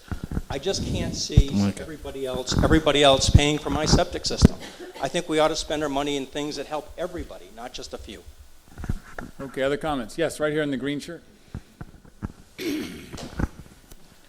My name is Cliff Thayer, and I live on Williamsburg Road. It's a polling section of Conway, which actually is still part of Conway, I think. That's right. I'm getting tired of my taxes going for things like the internet, somebody else's sewer system and everything, and like we're only thought of when it's time for our taxes to due. It seems like we're not getting the same level of services that the rest of the town does. And I really wonder, maybe we should have a different tax rate because the services are different. So why are we paying, if my leach field fails, it comes out of my pocket. I don't get bailed out by the town, and if my water gets affected, it's my issue. I'm not going to have anybody vote for the town paying for my water system. So it really does seem that it should be something that, if we're paying that much money, it should be something that affects more of the majority of the town, not just the select few that happen to live in the center of the town. Okay, no. First, Stein Fike, Shelburne Falls Road, almost into Ashfield and almost into Buckland. So I live far from the town center, and I'm proud to be part of this community. However, I have a very small lot, and I have a very expensive pump system in my septic, and I would be happy to pay something for the town center, even though I don't use the bathroom in the post office or the library, and those would be the two places I would go. But if there were some kind of graduated user fee, I know that there's an annual fee that is on the list, but I have an annual fee because I have to get my septic system pumped, and I don't know, somebody over there said the tanks have to get pumped periodically. Well, so does mine. So I wonder, how often do the center of town tanks need to get pumped different from mine? Tammy? About every 2 years. Yeah. Yeah, and I'm every 4 years, so. Okay, Joe? Can I go back to the last comment? I think one of the differences here, I bought a piece of land in Conway. It was my decision to go up on the hill and do what Charlie did, dig a trench through the ledge and put my septic system in. And I did that knowing that I might have to replace it.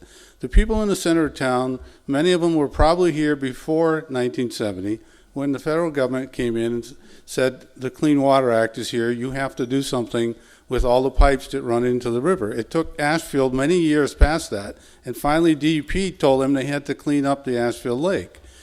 So they were forced into the solution the town provided them, which said, go out and get a septic system. So they had to disconnect the pipe going into the river and put in a leach field and a septic tank.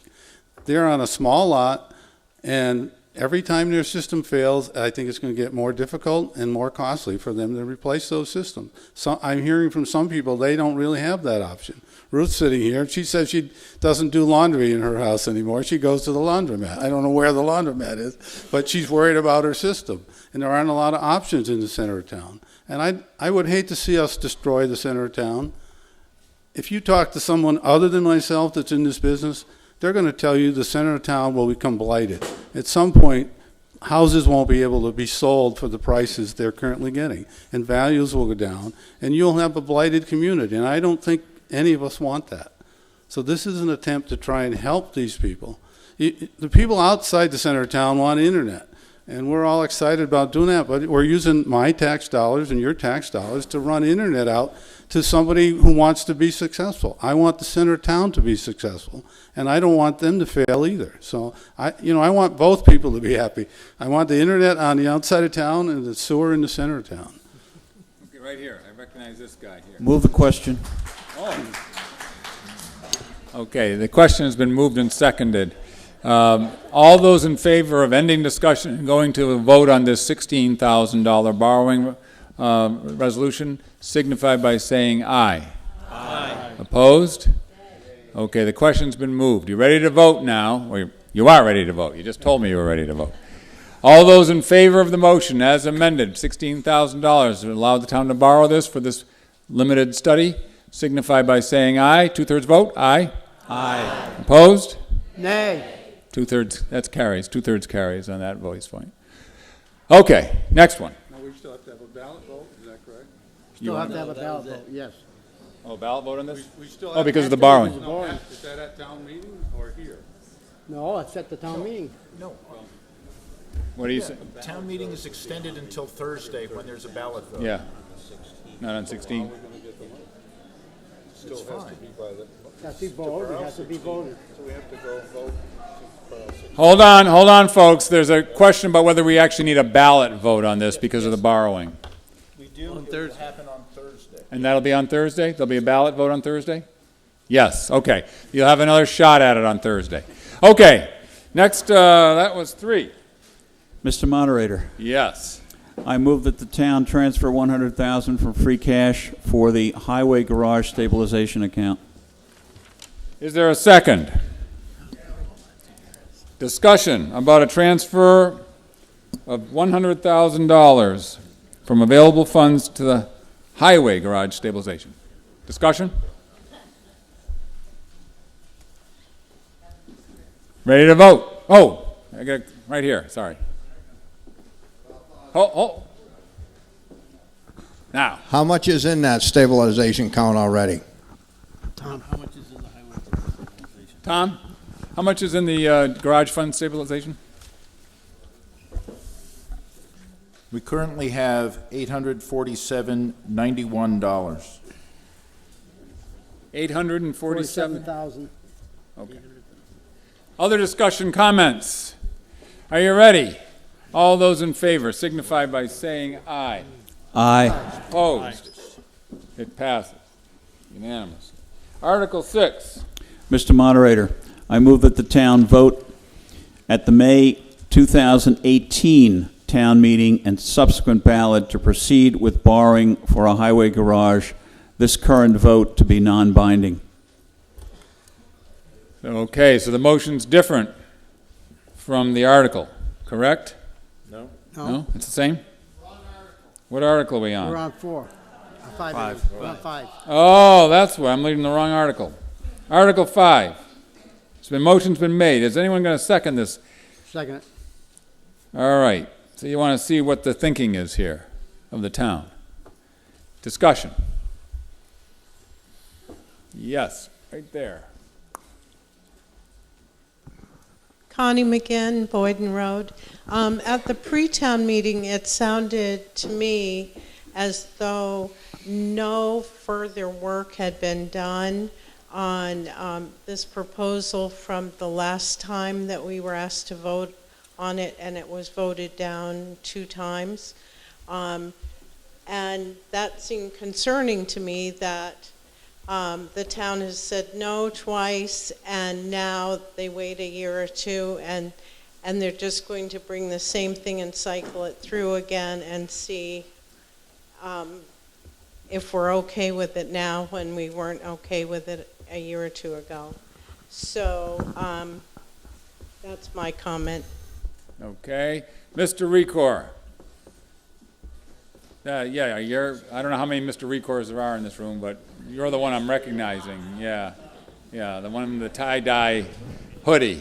Since I was at pre-town meeting too, I'd just like to point out that the Bob Baker of the Select Board spoke at that meeting, and this is not, they're looking for a pulse from the town on whether you want to proceed with building a highway garage. It was not saying they wanted us to once again affirm what they tried to push a couple of years ago. They were saying they just want to know before they proceed further, after 2 no votes, if the town's people really wanted a highway garage or whether they were wasting their time. That's what I got out of pre-town meeting. Am I close, Bob? Yes. Mr. Baker. I brought this article up to the Board of Selectmen for their approval. And I've had a lot of people in the last year say, why aren't we starting to move toward replacing our antiquated highway garage? You all know that it's a pretty poor structure up there. It's got 2 departments housed in it. So I asked the Select Board if we could ask this non-binding question, because to go along with this non-binding question, we may possibly, and they said only possibly, have other options to look at this next time around. So it's a non-binding question. If you approve it, we are going to start looking forward to looking at the situation again and see if we can come up with some answers again. Okay, so it's non-binding. It's the sense of the town. Let's vote one way or the other. All those in favor of urging the Select Board to start considering again a town garage signify by saying aye. Aye. Opposed? Nay. start considering. Okay. Now we get to Article 6. Mr. Moderator, I move that the town raise and appropriate $75,000, transfer $29,000 from free cash, and transfer $21,000 from general stabilization account to provide $125,000 for the capital stabilization account. Okay, is there a second? That's what he read. $125,000 coming from two different sources to go into the capital stabilization account. 2/3 vote required. So, and did I hear a second? Second. Discussion. Yes, Gary. Gary, hold on, Gary.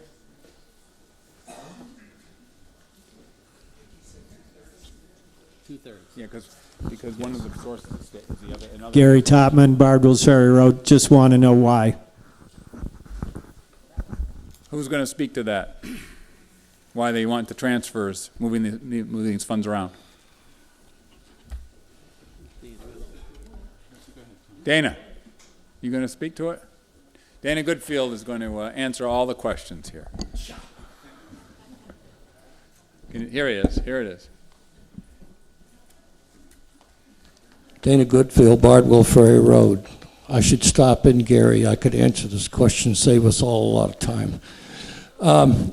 We put money into a general stabilization fund every year. You recall last year we authorized purchase of a new fire truck. Some of that money is coming out of that fund. This is putting money away every year to soften the blow of major expenses that are going to happen inevitably. Okay, thank you. Other questions or comments? Concerns? Ready to vote? 2/3 vote. All those in favor signify by saying aye. Aye. Opposed? It passes. I think we now jump to Article 9, am I right? Yes. Okay. Mr. Moderator, Yes. I move that the town transfer $20,000 from free cash for a hydraulic boom lift for the highway department. Is there a second? Okay, discussion.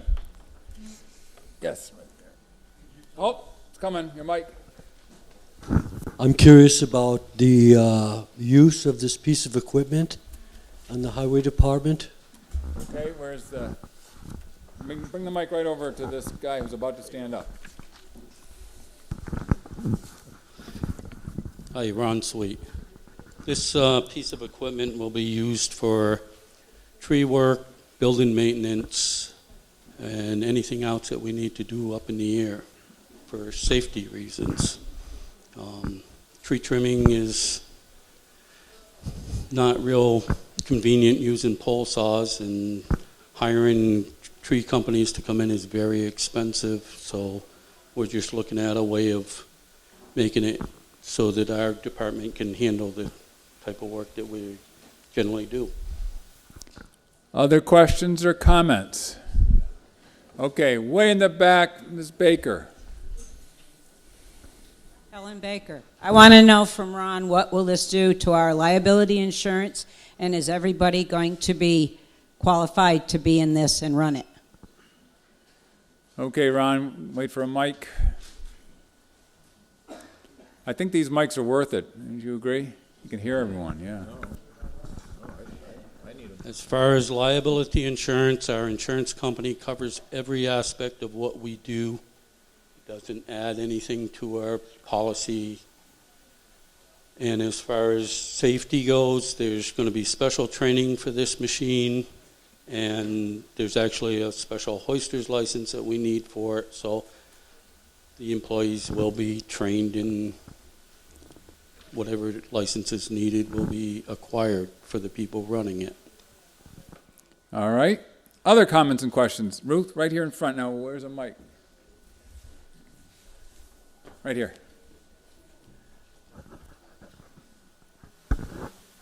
Ruth Parnell, Delabar Avenue. I noticed that this article is not very popular with the Board of Selectmen or the Finance Committee, and I'd like to hear what some of the objections are. I can imagine maybe that we can't afford it. We just said we couldn't afford $16,000 for the leach field study. Without borrowing it. Or without borrowing, or that perhaps it's not necessary. Any comments? Jim, do you want to start? Jim Bosman, Finance Committee. Personally, I supported this one. There was definitely some mixed feelings on the committee. I think, as you can see from the recommendation here, I'm not really sure what. Where did you stand on it, Tom? Did you?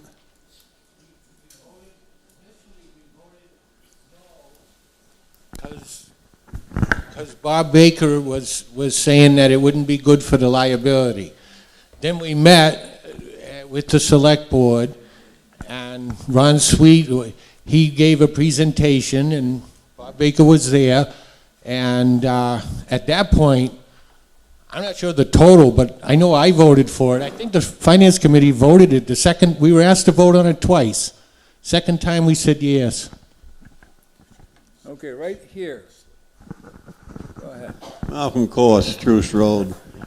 I just wonder if there's been any work done on the payback for owning this thing. How much money do we spend on hiring tree experts to come in and trim our trees? And I understand also, I've been on construction all my life, run some pretty big jobs. And I understand that these hydraulic lifts, like what you're proposing to buy, after a couple of years, they become not worthy of having, because the upkeep costs more than the lift did originally. So I'd give a little thought before I buy this thing myself. Thank you very much. Mr. Baker. Yes, I was the one on the board of selectmen that disagreed with this. And my theory on that is, I don't think we should accept our town employees to be 30 feet in the air in any kind of thing, whether it's a hydraulic lift or anything. I wouldn't put my people up that high in the air before when I was superintendent. I don't think we should in the future. Also, I've talked to people that rent this equipment out, and they assured me, they said, whatever you folks do, don't buy a used one, because it's already worn out. Other comments? You want to keep going? I guess that's enough. Okay. Right here. Yeah. Tammy Bennett, regarding this, how safe are they? How stable are they? I know we have a lot of roads that, we have hills and we have stuff on. Wouldn't we have a big concern about stability for that? Whereas the regular tree trucks are 4 wheels and big rigs. Ron, do you want to respond? These have 4 wheels on them also, but they're designed for the height that they are made to go. I've used them before. I don't know how to explain it to everybody to make you understand that they're used everywhere, in every aspect of the construction business. And they're there for safety reasons. There's harnesses for people to go in, so as far as falling out or anything like that, we'll meet all the OSHA requirements that are for these machines. I don't see a liability issue for the town. Okay, right behind you, there's a gentleman in there. Yeah. Randall Williams, Shelburne Falls Road. I'm a self-employed mason, and I use a lift all the time. And you aren't going up unless it's perfectly level. It won't let you go up. And they're safe. And right behind him there, yes. My name's Tim Morgan. I live on Old Cricket Hill Road, and I'll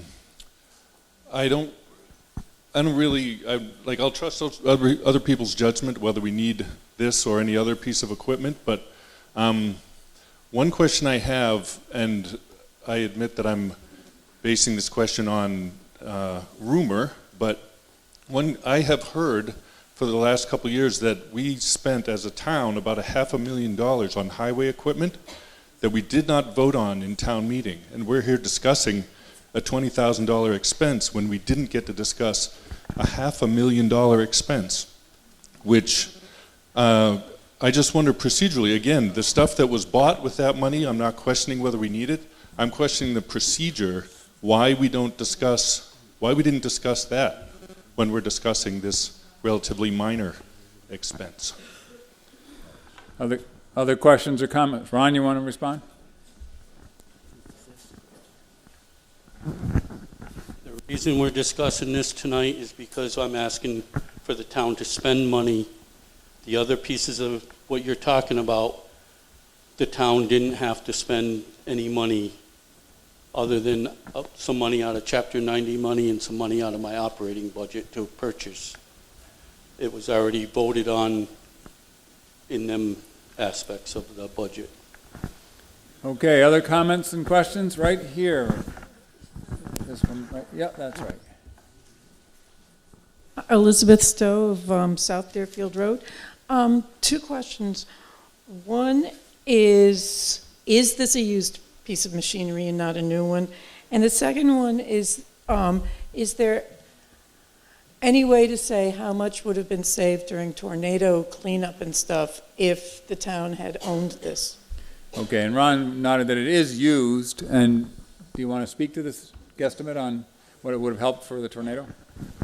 It's a little hard to say what we would have saved from the tornado from it, but it definitely, we still have issues from the tornado that need to be addressed, and with branches still hanging from the trees and things like that, that if we have a tree company come in, we're going to pay top dollar to have them come in to do the work when it's kind of minor work in general.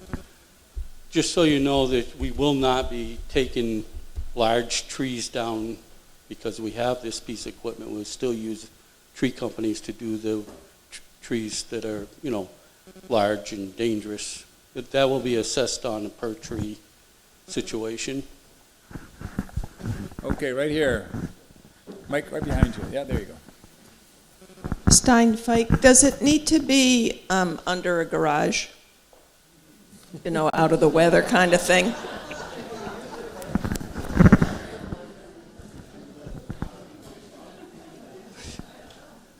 No, it doesn't need to be, but in all aspects of equipment, whenever you can store them inside, it's best practice. Okay, any other comments? Dana?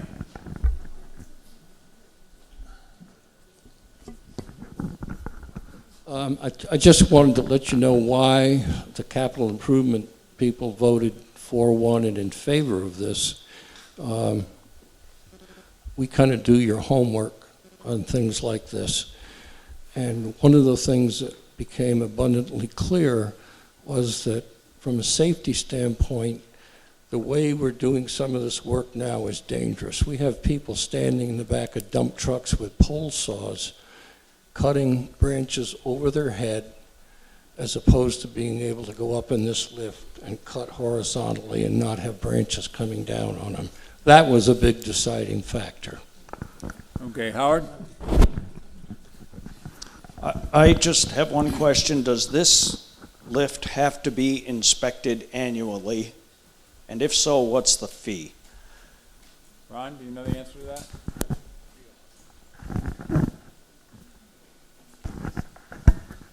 I'm not 100% sure if it does, but I'm assuming it does, and I don't know at this point what the fee is for inspection. Follow up, Howard? Just speaking from experience with other types of lifts, Field Memorial Library has a handicap lift, has to be inspected annually. We budget $1,200 a year for inspection of that lift. That's if it doesn't need any maintenance. These things can be rented for $350 a day, and somebody else takes care of the licensing and all of that stuff. That's just my thoughts on it. Yes, you can't have it spontaneously whenever you want it. I get that. But just a thought. Bob? I guess you know how I'm going to vote, but there's 2 more comments I want to make. In our discussions with the highway superintendent, We asked him 2 questions. How much of the use was this piece of equipment going to get used a year? And he said only 4 to 5 weeks. And the other question was, how many highway departments do you know of that use a hydraulic lift to do tree work? And the answer was 0. Other comments? Ron?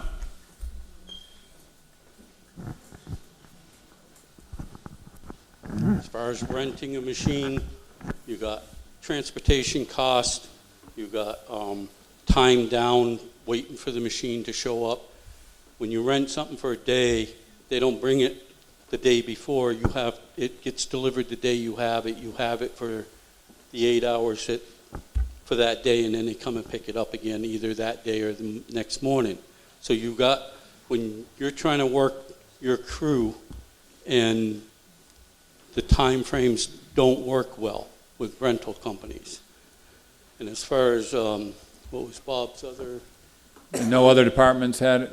Yes, the other highway departments don't have boom lifts, but they do have bucket trucks. And I'm just trying to make something a little more easier for my guys by being able to have 2 people up in the basket when you're cutting a branch, so that somebody can help guide the branch so that it's able to go where you want it to go. With a bucket truck, you can only put 1 person up there. Okay, any other comments? Yes, ma'am. The question has been called. All those in favor of ending discussion on this signify by saying aye. Aye. Any opposed? All those in favor of the motion, $20,000 motion, signify by saying aye. Aye. Aye. Opposed? Nay. All right, we're gonna count. Even in a majority, I can't distinguish that. All those in favor of this expenditure, hold your hands up high. Your cards up high, at least in your hands.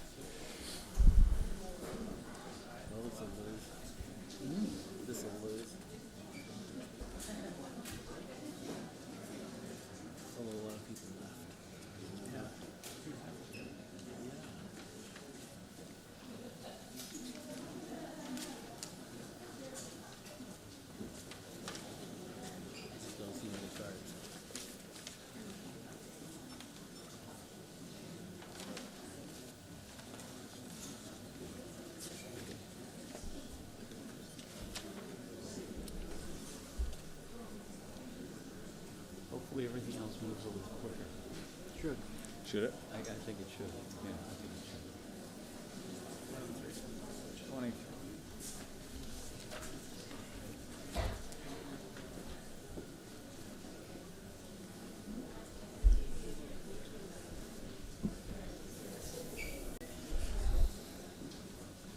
Okay, all those opposed? 40.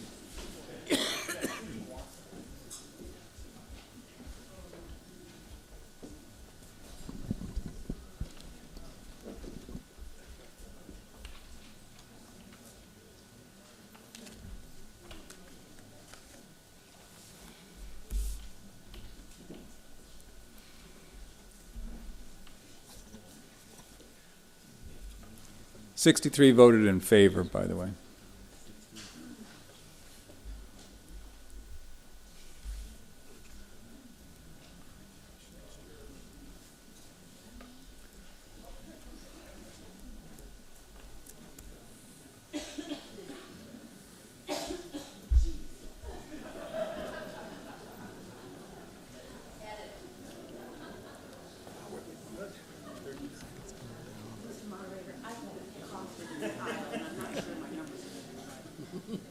Okay.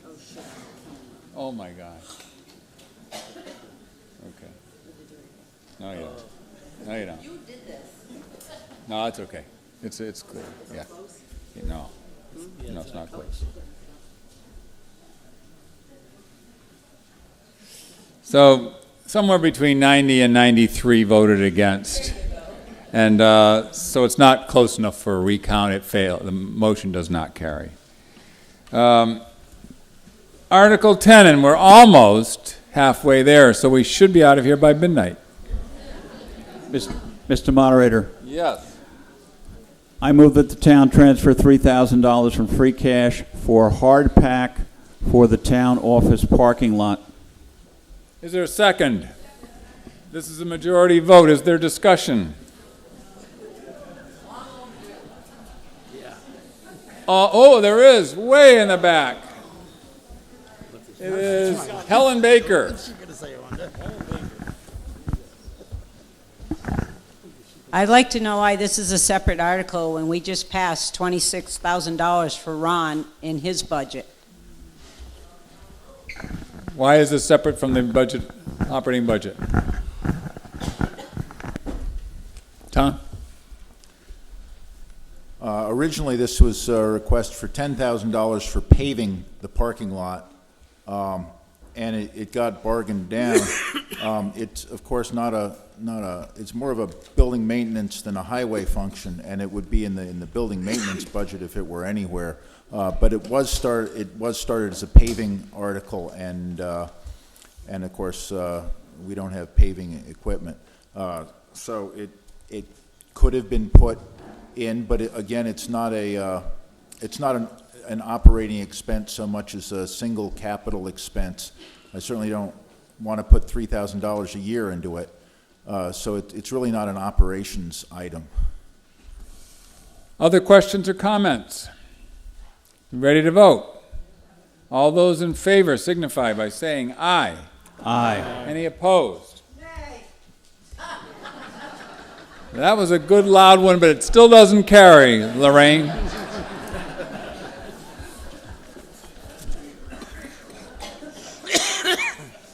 Article 11.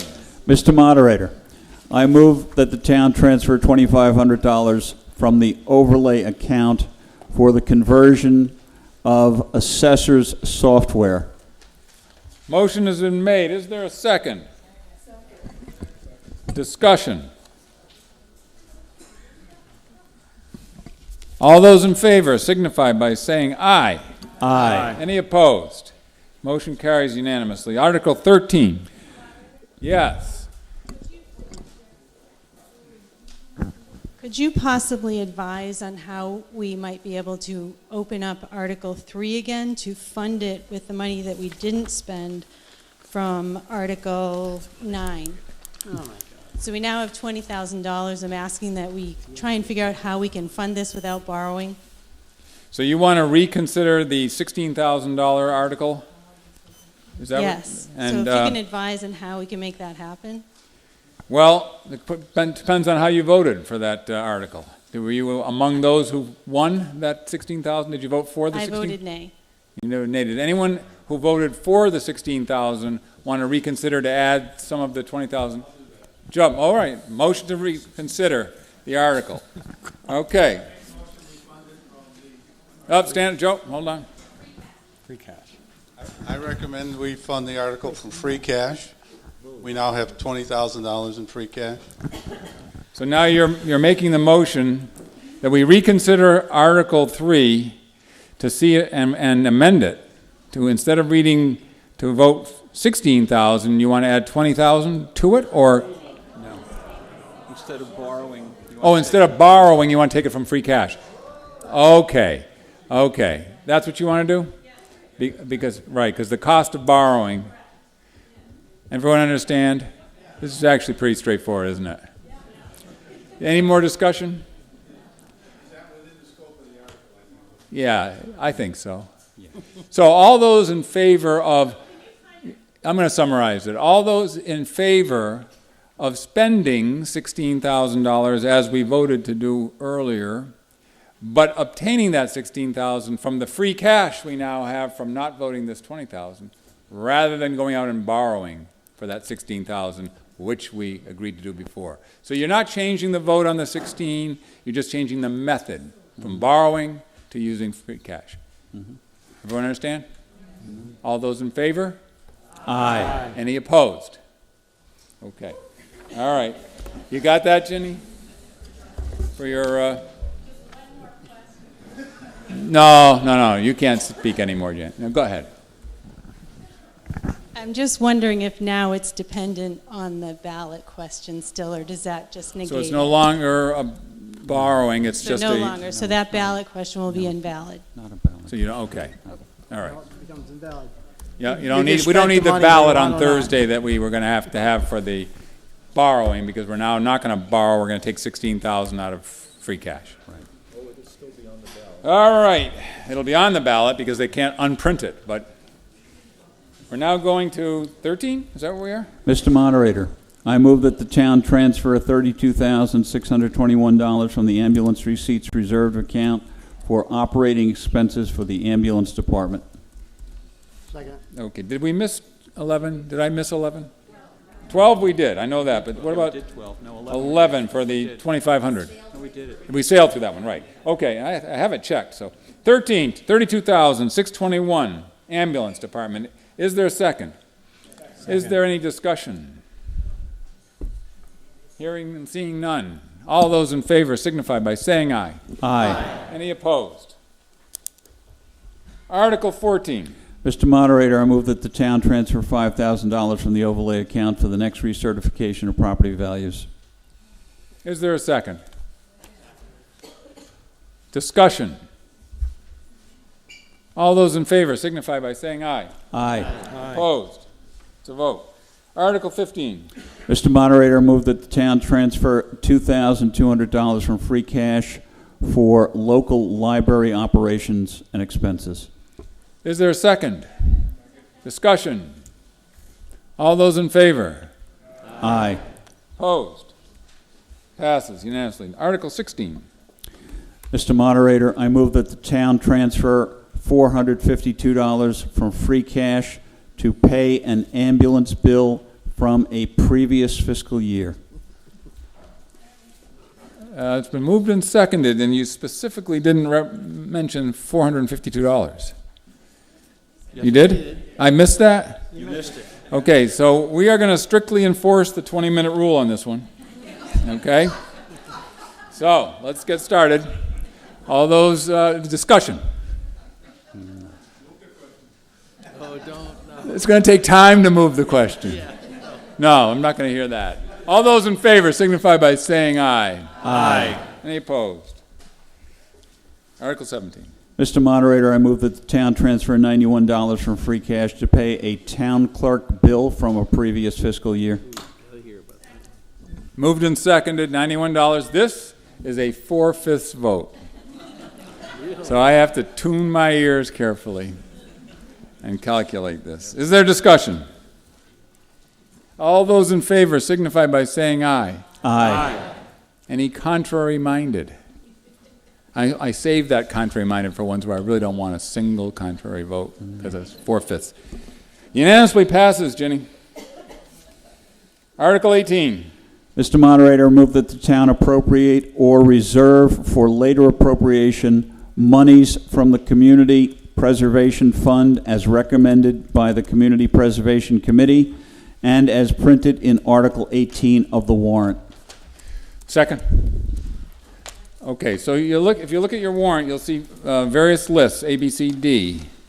A is 9,200, B 60,000, broken out of two places, and 5,000 is C, and D totals, looks to me like about 100,000, roughly. So, we can have discussion. If you want to discuss the individual items, please so indicate, or if you just want to discuss the whole concept, so indicate. And yes, sir, right here. David. Yep. David Fisher, Shelburne Falls Road. I would like to discuss appropriation A, if I have it right. The $9,200 for the control of invasive species. Yep. I just want to say that I'm all in favor of controlling invasive species and promoting diverse natural, plant habitats and such. I do have a concern about the use of herbicides in the riparian zone along the South River and the potential ramifications downstream where I live and farm. We do rely on the river water for irrigation and watering livestock. I know we talked about this about applying herbicide, but I just want to say that I'm still concerned, and I think probably other people in the room who eat food from our farm might also be concerned. Just want to put that out there. Okay, Cindy. Right there first, and we'll get it to Janice next. Who gets it next? I'm really sorry. I still have it We'll get the So anyways, I would like to amend this to be able to vote on A, B, and C separately, please. Okay, so the motion's been made to separate this out into, well, I think there's four, isn't there, aren't there, Cindy? And D, to 4 votes, and we'll vote each amount. This is procedural, so we won't discuss this. All those in favor of breaking it into 4 votes, signify by saying aye. Aye. Opposed? Okay. Okay, we're going to do 4 votes. So A, we're taking A, the $200 for the invasive species control. Discussion on that only right now? Yes, Janet.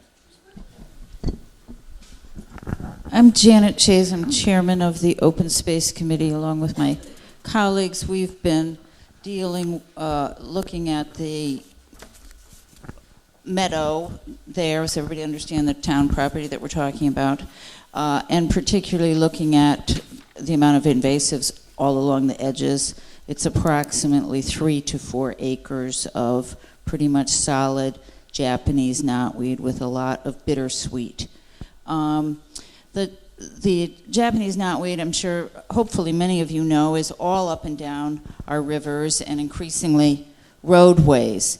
It has no natural enemies. It outcompetes local, our native plants, and the result is that the other plants and animals, wildlife that relies on native plants can't get there. The turtle, and we have discussed and worked with volunteers for many years trying to make the river along there more accessible to prevent the mass of knotweed that keeps spreading and spreading. Cutting and manual methods simply do not work. If you had a small patch in your front lawn and you could mow it every week, you could probably contain it. But in this situation, we can't. We have studied and learned from the trustees of reservation, the Audubon, Mass Fish and Wildlife now use licensed, experienced herbicide applicators. They use materials from the safe materials list that are carefully vetted and approved. And these materials, these products are used in even more sensitive habitats than the one we're addressing. I think there is virtually no likelihood that any contaminant would still be alive. It's not going to get into the water. We're not spraying in the water. And it's not going to go downstream to David Fisher's farm or harm anyone else. We're also proposing for anybody interested that would be, before the operation begins, that people would have a chance to be briefed more, that there would be no spraying would take place on windy days, a number of things to make people more comfortable. Dog walking could resume right away. This is a 3-year program, and we hope to get about 80% eradication during that time. They're strong, and they will come back, and they will continue to be. Hopefully, volunteers can try to keep them in check, and we will see what other actions might be needed. We're hopeful that this will be a part of a model project that townspeople, people with property, might be interested in seeing how it works and what the success looks like. We are confident that there will be more native pollinators. And again, this is just on the edges of the field. Anything that's going to take place there will still take place. Comments? Yes, right there in the green. Wait for your mic. It's on its way. My name is Cliff Thayer. I live Williamsburg Road. I am also a co-owner of Paw Prince Wildlife Rehab, and we deal with a lot of orphaned mammals, and we deal with predator animals like fishers and foxes and coyotes and things like that. And there has been some studies that because they eat things like mice and things, and it builds up of the herbicides, that it does impact wild animals. So I think we need to be really careful about what type of herbicides we're using, and to really make sure that it is controlled. And even though it's in a field, it does run off into rivers and things like that. So I would like to make sure that we explore all other less intense approaches. Okay. But it will have some impact. Not that it will have not any impact at all. Okay, other comments before we vote? Ready to vote? Oh, Mr. Baker. I'd like to hear what our Conservation Commission has to say about this. Do we have a representative of the Conservation Commission? We do. Jack. I'm John Gates. I'm the chair of the Conservation Commission. I can't take a political position one way or the other on this because if the issue comes up, it will have to go through the Concom before it can be approved. What I can tell you is that current regulations, and we work under regulations that are passed under two laws, the Wetlands Law and the Rivers Act, currently allow chemicals to be utilized in control. So if the plans are properly put together with the proper chemicals and proper protections, it can be approved under current Concom law. Yes, right here, I think.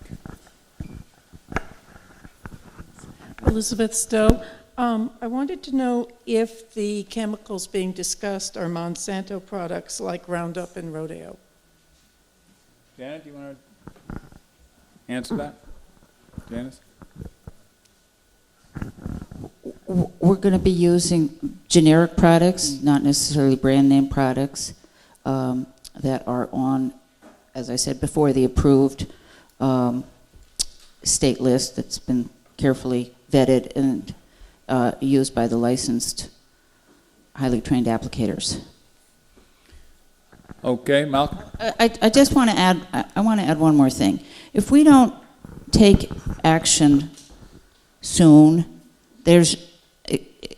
most of the hay that I buy from the hay field is going to be filled with Japanese knotweed.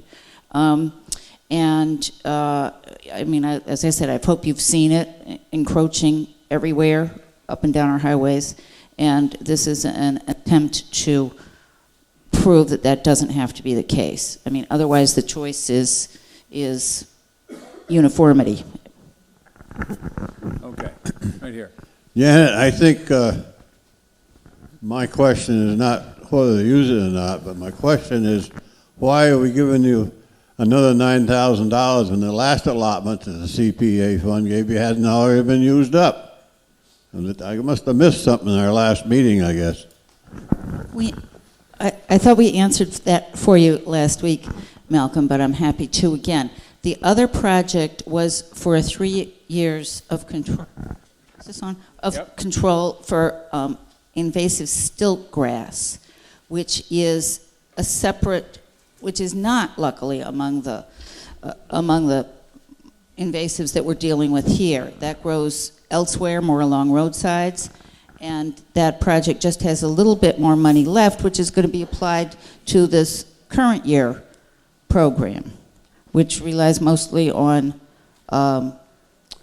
staff labor, internship labor. So they are different projects. I think if a little more labor had been involved, then you wouldn't have to be spreading these chemicals all over.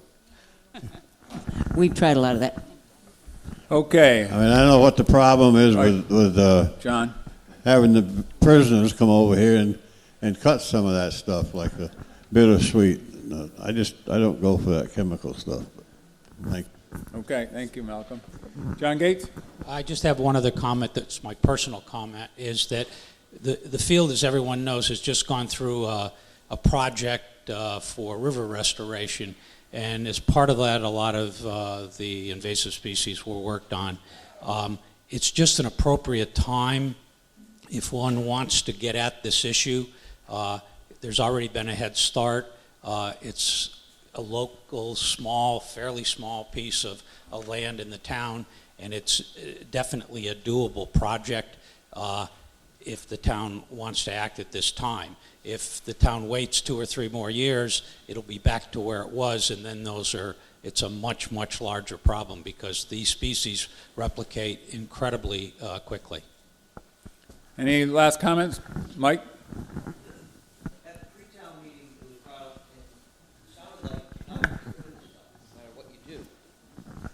back. Am I correct on that? So if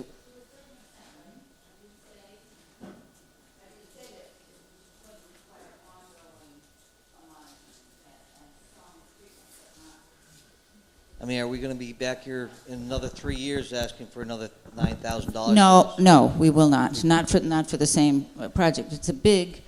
Most of the results will be seen by the second year, and then a smaller amount in the third year, and then after that we have to see. And there may be, as I said, some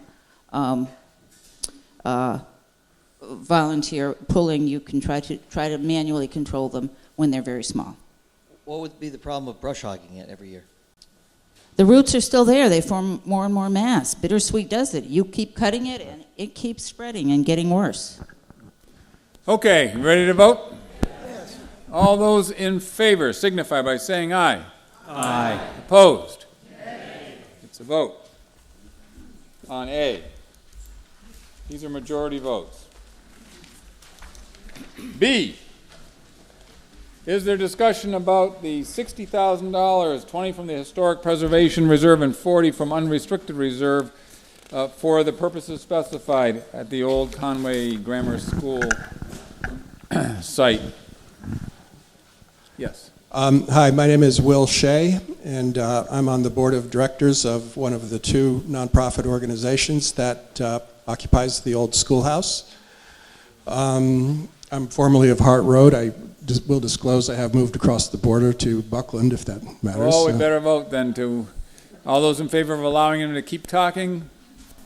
Aye. Aye. Opposed? Okay, you go ahead. Thank you, that was close. Yeah. It's a good thing I didn't move to Ashfield, but anyway. In any case, I think most of you, but maybe not all of you, are familiar with the old Conway schoolhouse.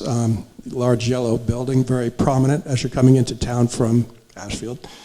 And it was built in 1902 and served as the grammar school for many decades, and multi-generations of children in the town were educated there. It's a great example of early 20th century Greek style architecture.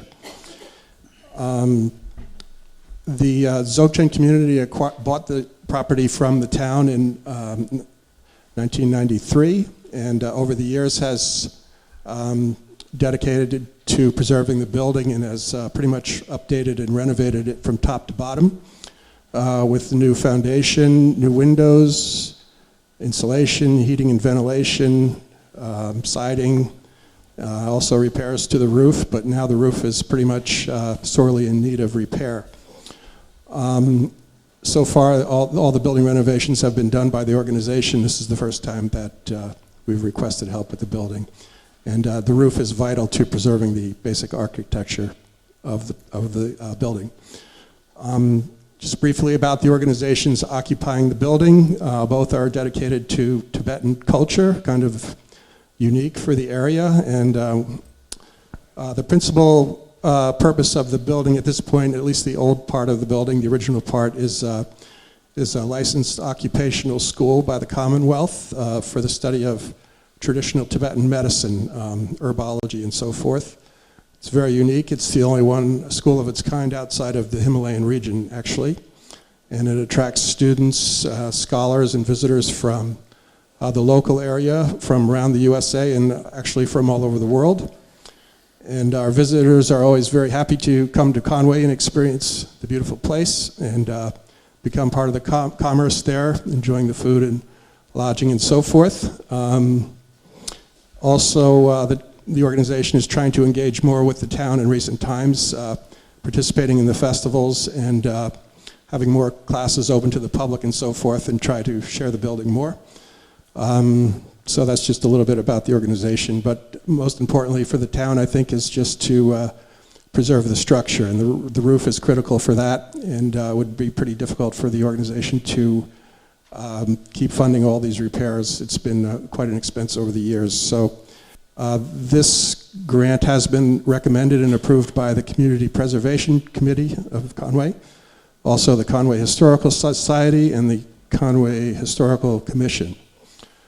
So now we're hoping that the citizens will also support this and to help us keep this beautiful building and keep it as part of the beautiful historical structures of Conway. Thanks. Yes, Michelle. Hi. Do either one of these groups contribute to our tax base?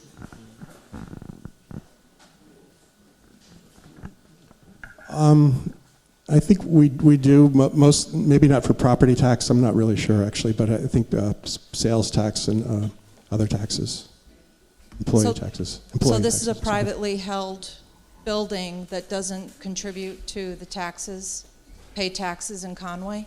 Not property taxes, no. Okay, Mary? Mary McClintock, right down the hill is where I live. Can the Community Preservation Committee tell us what's in each of the accounts? I know there are these separate different pieces. Can you tell us, like, so if we vote 60,000 out for this, what do we have left? Can someone do that? From the... Dustin? Let's stand up. Yeah, hold on. Okay. Got it. So this is, I'm Dusty King, treasurer of the CPC committee there. And I live on Elm Street. So this is page 20 of the pink book that you have. So we currently have, let's see, 199,000 in unreserved and 37,781 in historic would be the applicable funds. Other questions or comments? Yes, Ruth. Right here in front. Ruth Parnell. I believe there's been a precedent set by previous contributions to another private entity for the Congregational Church, right? There's been a precedent set by this committee giving money to a private organization. And were there stipulations on the money that was lent to that organization? Are there would there be similar stipulations on this money to another private organization? It had to do with first refusal in case it was sold, so that the public money had some protection. Dusty, do you want to respond? Yeah.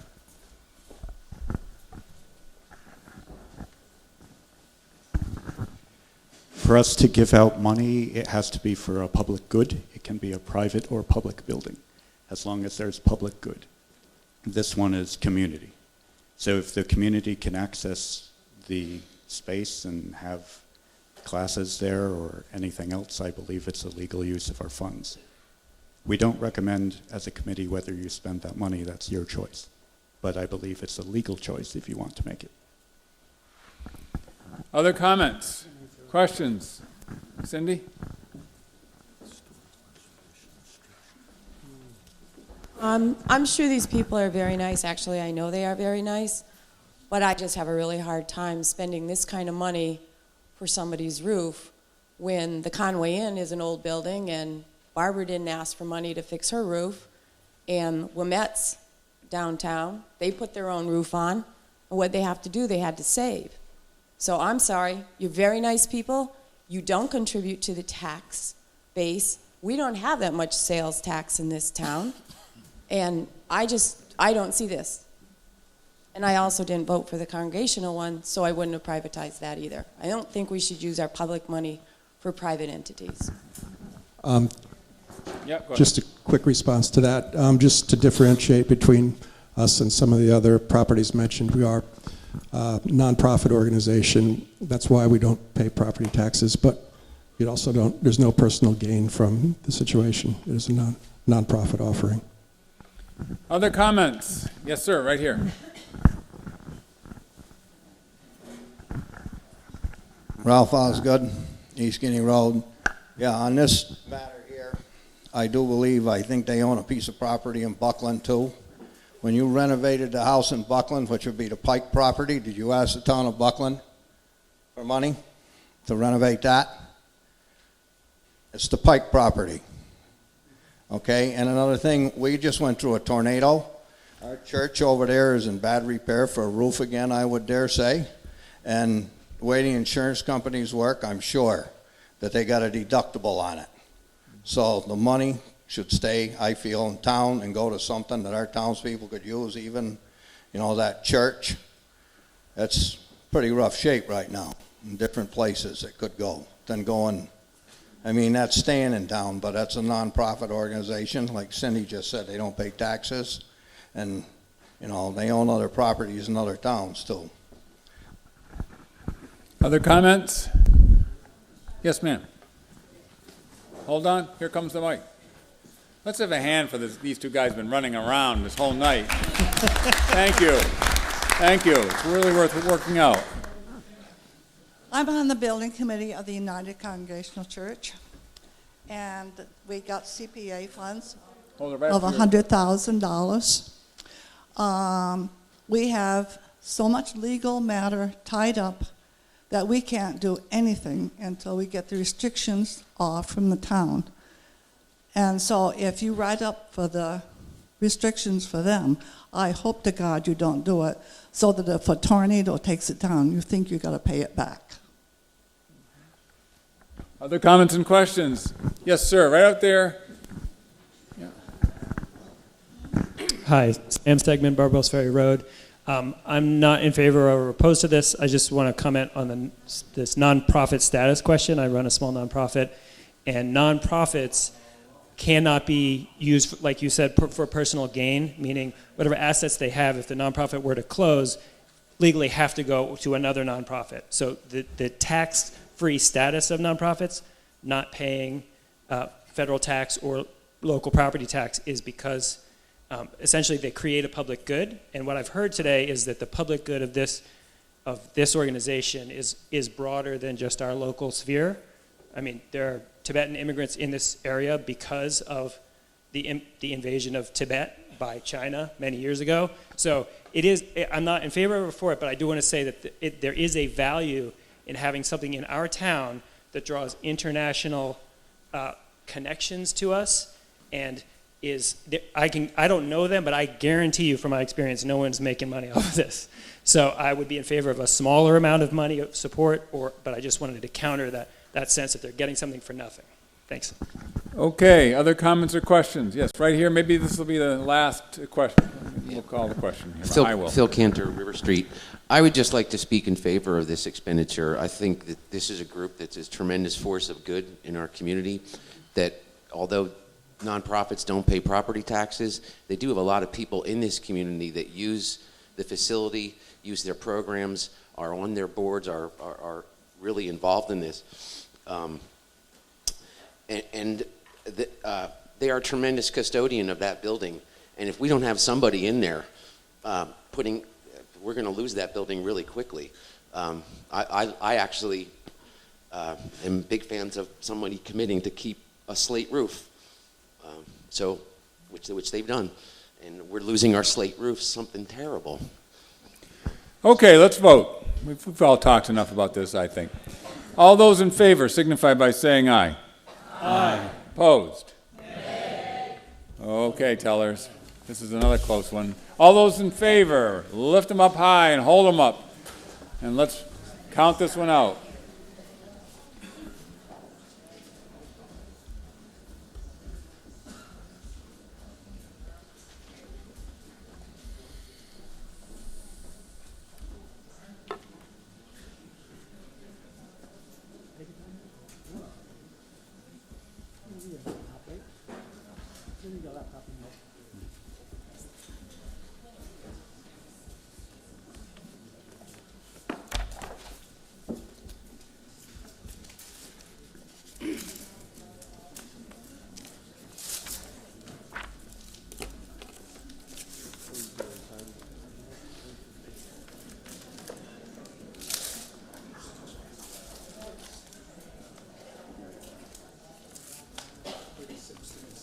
Okay.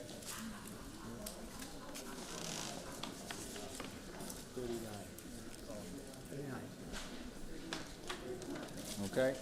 All those opposed, hold up your yellow cards if you're opposed to this.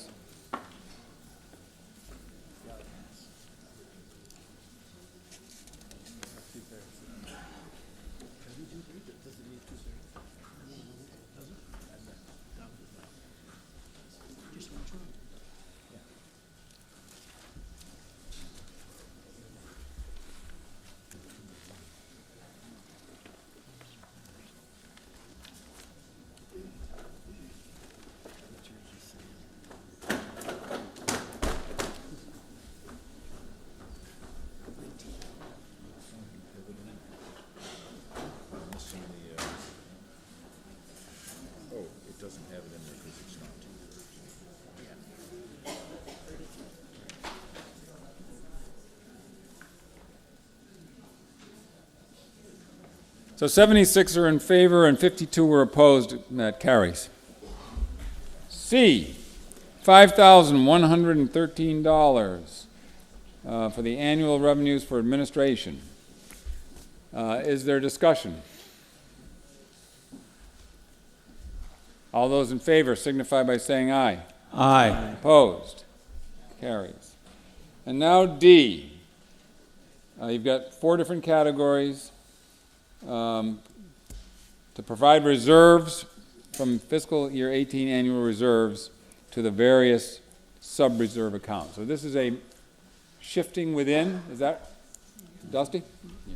We're shifting within the, from reserve, what's? Oh, this is one of those kinds of votes. All those in favor signify by saying aye. Aye. Article 19. Mr. Moderator. Yes. I move that the town repurpose the $7,788.98 remaining from Article 33 of the May 2012 annual town meeting, funding and engineering and permitting for improvements to the town ball field, for other improvements to the town ball field. Second, discussion. Mike.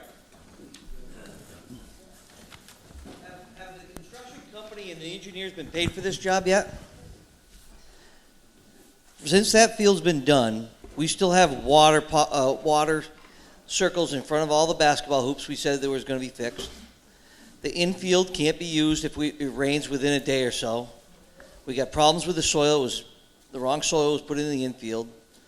If you walk in the outfield, we just was there 2 days ago, and after the rain, there was 2 inches of water in the right on the field where we were supposed to have all that drainage. We had an expert, I believe Tom was there when they came out and looked at the soil, and the expert said, "Who graded this field? This is graded completely wrong." Am I right? Yes, there are a number of inadequacies with the job that was done. We have very little leverage, but we are looking at potential legal action. There's numerous problems with that field, and I don't see us doing anything about it. And it's very frustrating. I don't know what this $7,000 is going to do for us, but we should be going after the engineers or the construction company, one of the two, to fix the field. It was almost $1 million. I think it was $800,000. I could be wrong. And it's not done right. Other comments? I think, Gary, didn't you have one? Okay. Other comments? Ready to vote? All those in favor signify by saying aye. Aye. Opposed? Carries. Okay, now the bylaw, the zoning bylaw. Article 20. Mr. Moderator, I move that the town amend the general bylaws by adding the language printed in Article 20 of the warrant. Is there a second? Discussion. Who's going to explain the change? Okay, come right up. Mike's all yours.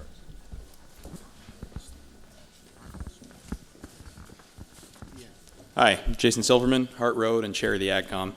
So if you guys remember, about 2 years ago, Right to Farm was brought to town meeting, and tabled at that time due to some concerns with sort of the boilerplate language. So the AgCom over the last 2 years has spent some time trying to iron that out and make a very Conway-specific version, still built on the same basic format. So we've held an open forum, talked to farmers in town, talked to citizens in town, and tried to really iron things out and clarify a lot of things.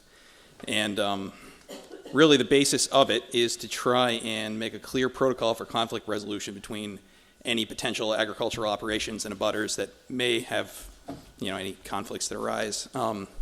As well as sort of making a general declaration in town to new residents, people both renting and purchasing land, that farming is part of Conway, there are farming operations happening, and to just basically raise that kind of awareness before people reside in town.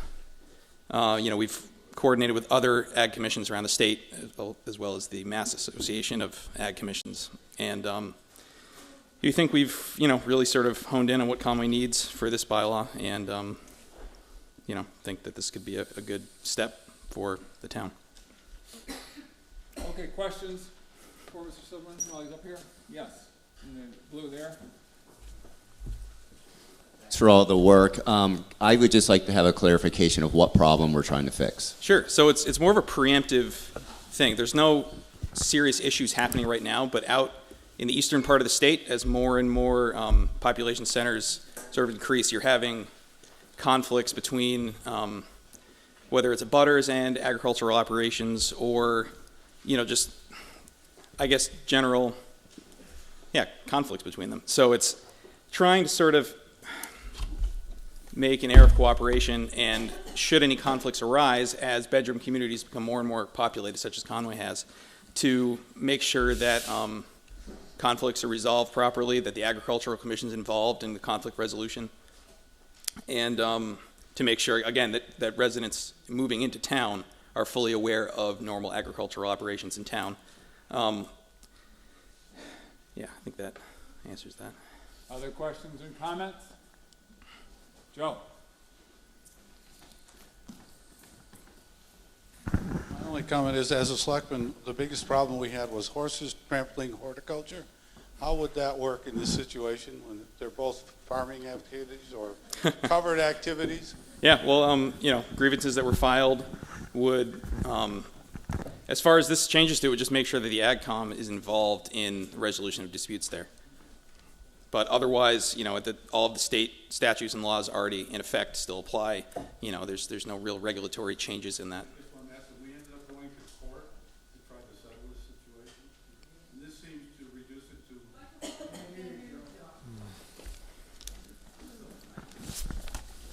It was one of the 2 court cases that I was involved in as a selectman, and it ended up one of the parties walked away from the, from the courthouse. But this seems to imply you would only arbitrate. This kind of issue could not go to court. No, that wouldn't be the case at all. It'd just be a matter of trying to facilitate the resolution of it, but not arbitrating on it. Over there. Microphone.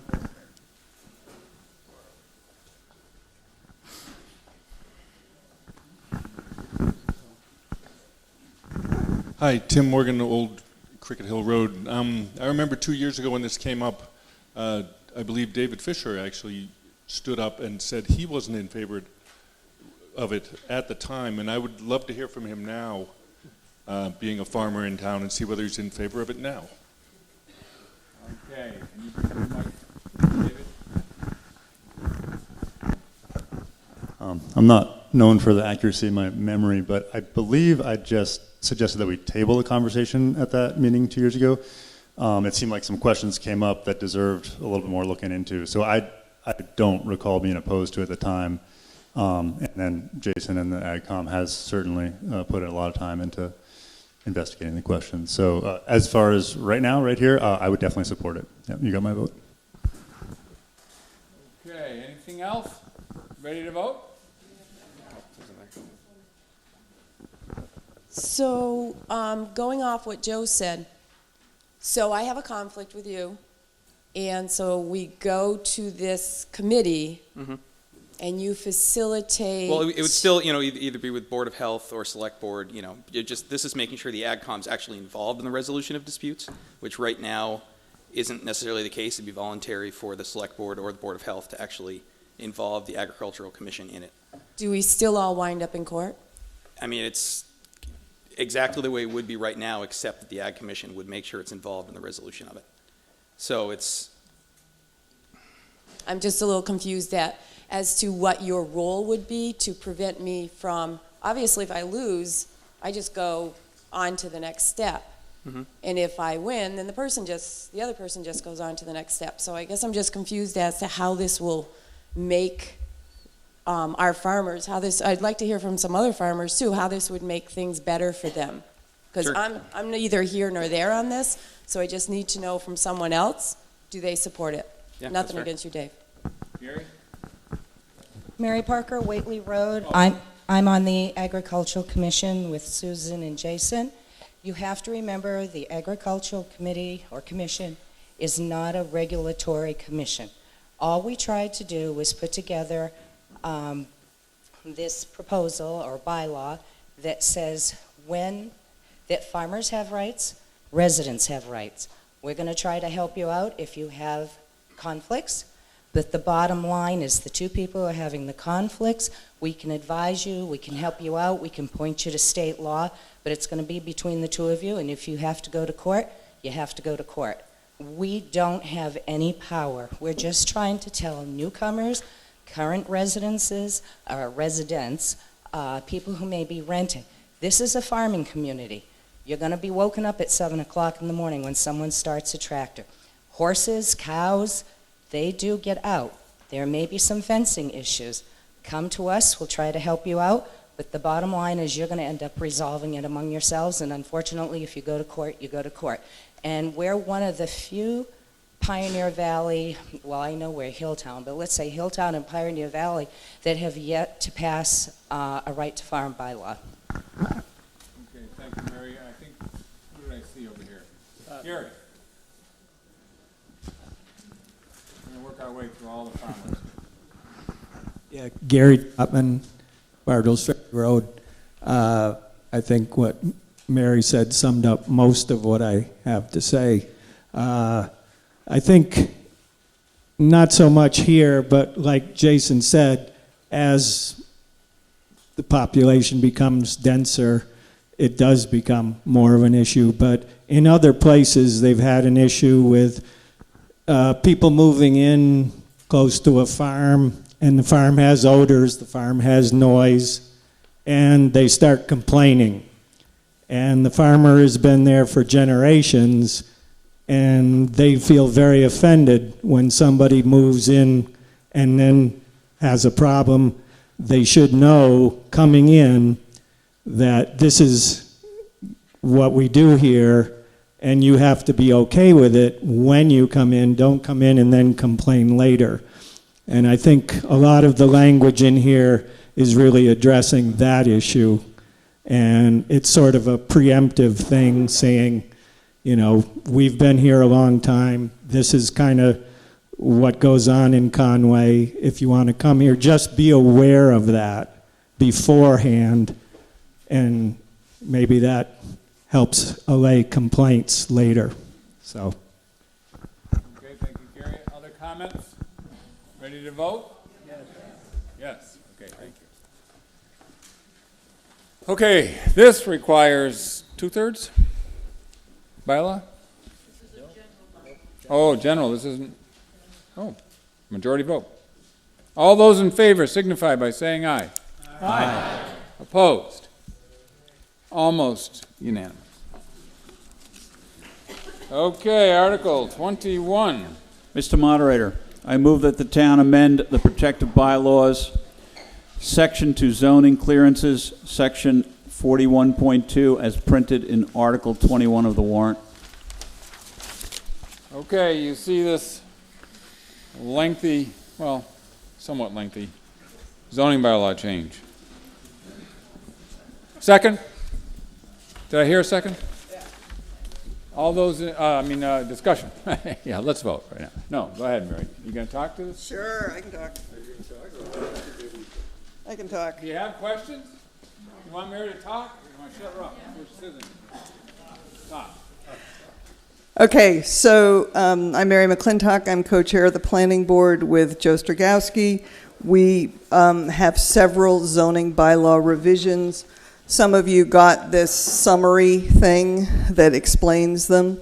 The first one, this Article 21, is about the issue of, say you have a house in Conway, there's a certain distance from your property line, that's called a clearance or a setback, that you need to be from your primary building on your lot. What if you want to put up a big solar array or a small solar array or a fancy sculpture or some kind of structure? Right now, our bylaws don't say how close or far away a structure that isn't your house can be from your property line. So if you want to put up for example, a solar array, and you could put it up right next to your fence and shade your neighbor's solar array. We're trying to avoid that. So this first one is basically setting up the distances that your house is supposed to be 25 feet from any boundary, 50 feet from a public way. This is making accessory use buildings or structures like your solar panel or your fancy sculpture or whatever's an accessory use half the distance. So it doesn't have to be as far away as a house, but it has to be somewhat away. Does that make sense? That's basically what this is about. It also provides a way for the, if there's a question, of how you get the question resolved going through the Zoning Board of Appeals. That's what this is about. I know that I've heard a question about if you have a pre-existing use that's closer than the official setback, but because it's pre-existing, is it then half of that?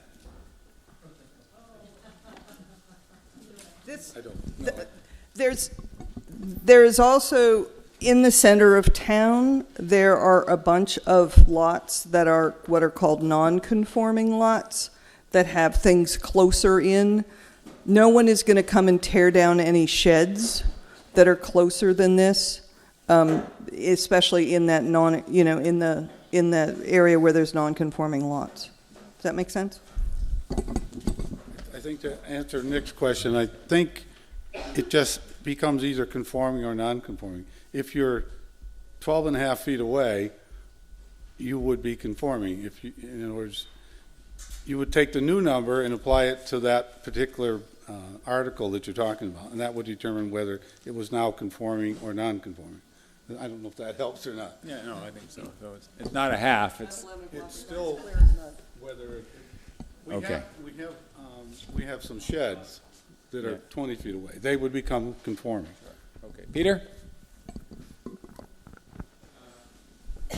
Peter Jeswald, Old Cricket Hill Road. I actually have a question about the first part. I think Conway's kind of unique in this, where you could have a building as close on an adjoining lot. You can put a new primary structure.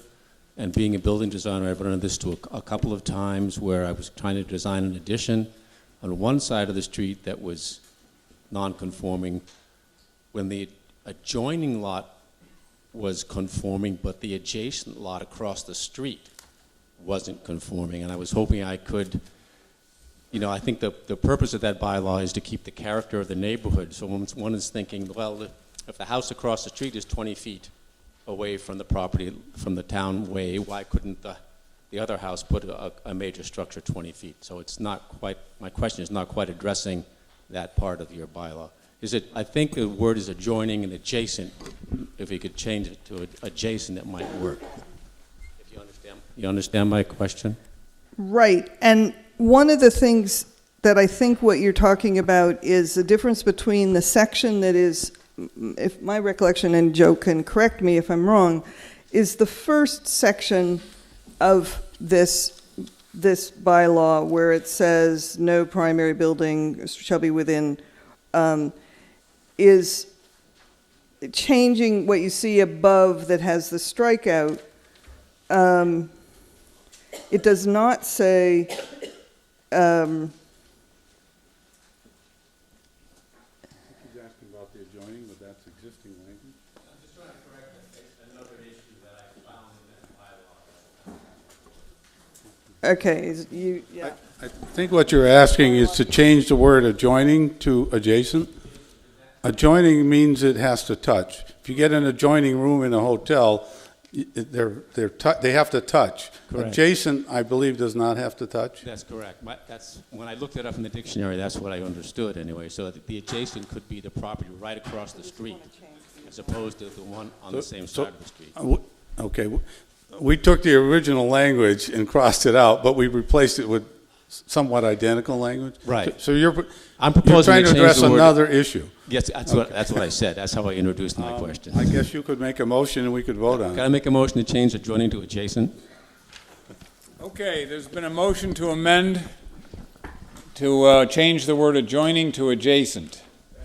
And seconded. Discussion on the motion to amend. Mike. Mary, you just explained that we didn't have anything in our bylaws to prevent a solar array being ran on a property line, but we do. Right where you have crossed out, it says no. Well, hold on, primary Mike. We're building. talking about adjacent and adjoining right now. I understand, but I want to understand what the difference is, what they crossed out, and what their new writing is. If you see in the very first line on the page where it says no primary building or structure, the section that got added is the second section where it says for accessory use buildings and structures. So the difference is that we're talking about what you can do with your primary building or structure, your house, and then what you can do with accessory use buildings. The bylaw did not say anything about.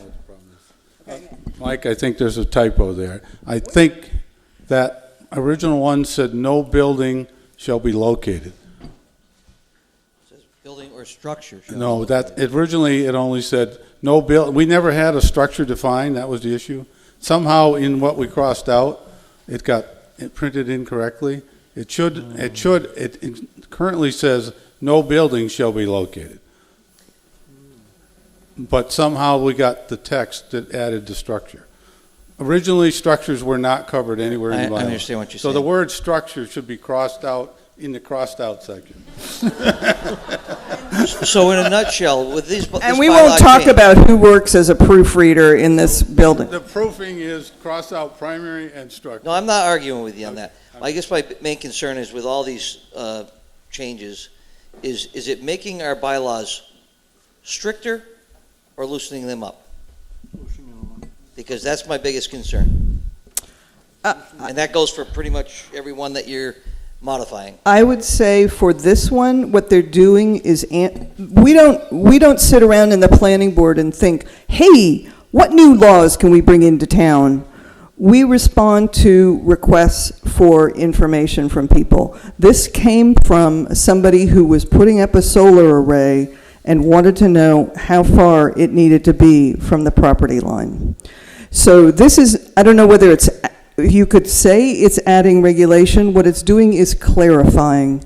So, and the point of laws like this is to have everybody know what's possible, what's legal, and what the responsibilities are. So the neighbors know, don't put your solar panel 10 feet from the border or 5 feet from your border that could be encroaching on someone else's sun.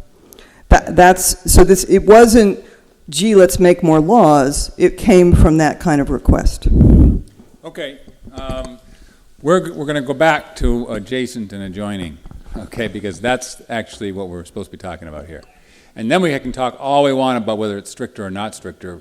So now I'm going to ask for a vote on adjacent and adjoining. Right now it says adjoining, and the motion has been made to change that word to adjacent. All those in favor of changing that word to adjacent signify by saying aye. Aye. Opposed? Okay, so the motion carries, and now we will consider if you want to have more discussion on the actual zoning bylaw change with the word adjacent now in there. Ron? I just have a question about adjacent. Now you just made it so that a lot on the opposite side of the road So you now have a building that's right on the property line. The owner of the road on the other side of the road now can, because of this bylaw, put their building right at the property line, edge of the road. So that's what was just voted, yes. Yes. And I want Okay, Tom Lesser? You had, Tom, okay, the question's been called. All those in favor of stopping debate and voting on this zoning bylaw by a 2/3 vote, signify by saying aye. Aye. Opposed? All those in favor of the zoning bylaw as amended with the word adjacent, signify by saying aye. Aye. Opposed? 2/3 carries. We have to count this one now? What's going on in this Commonwealth? All right, tellers. Okay, let's, because I couldn't possibly know. No, okay. All those in favor, raise your hands up, and let's count. Same vote. We're taking it again because we have to count. Those in favor of the zoning bylaw with the word adjacent, who all voted overwhelmingly in favor of it a moment ago, keep your hands up and vote again. And I will certify, I assure you, that it's 2/3. And we will be in compliance.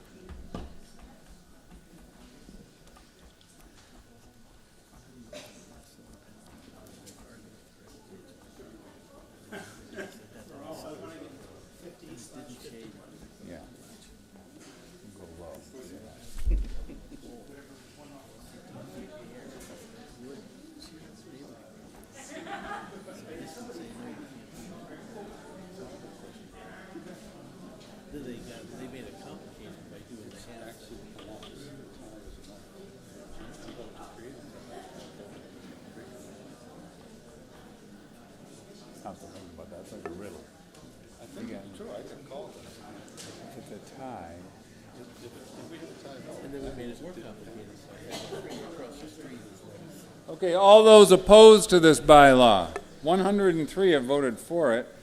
So I need to have. Wow.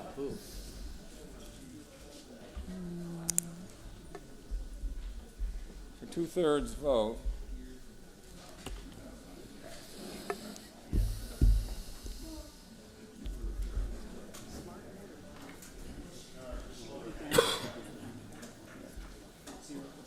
Zero on that side.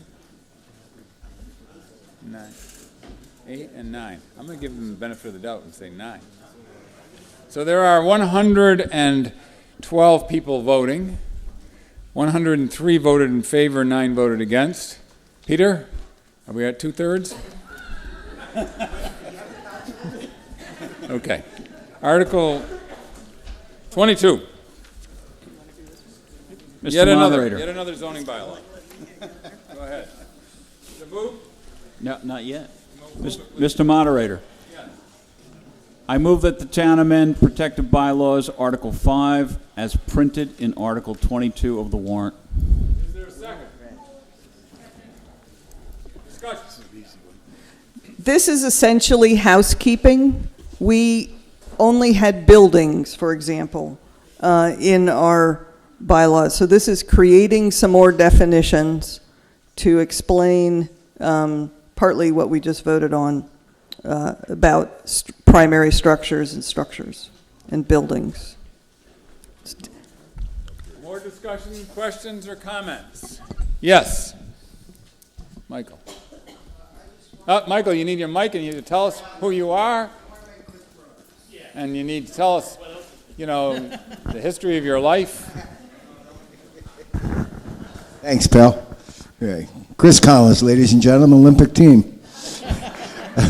My question. Who are you? I'm nobody too from 60 Baptist Hill Road. Just the question about how do all of these structure laws change affect, if they do at all, anything in the historical districts? I'm guessing most of the historical buildings are already on non-conforming lots, so it doesn't change anything. It doesn't change it anyway, I don't believe.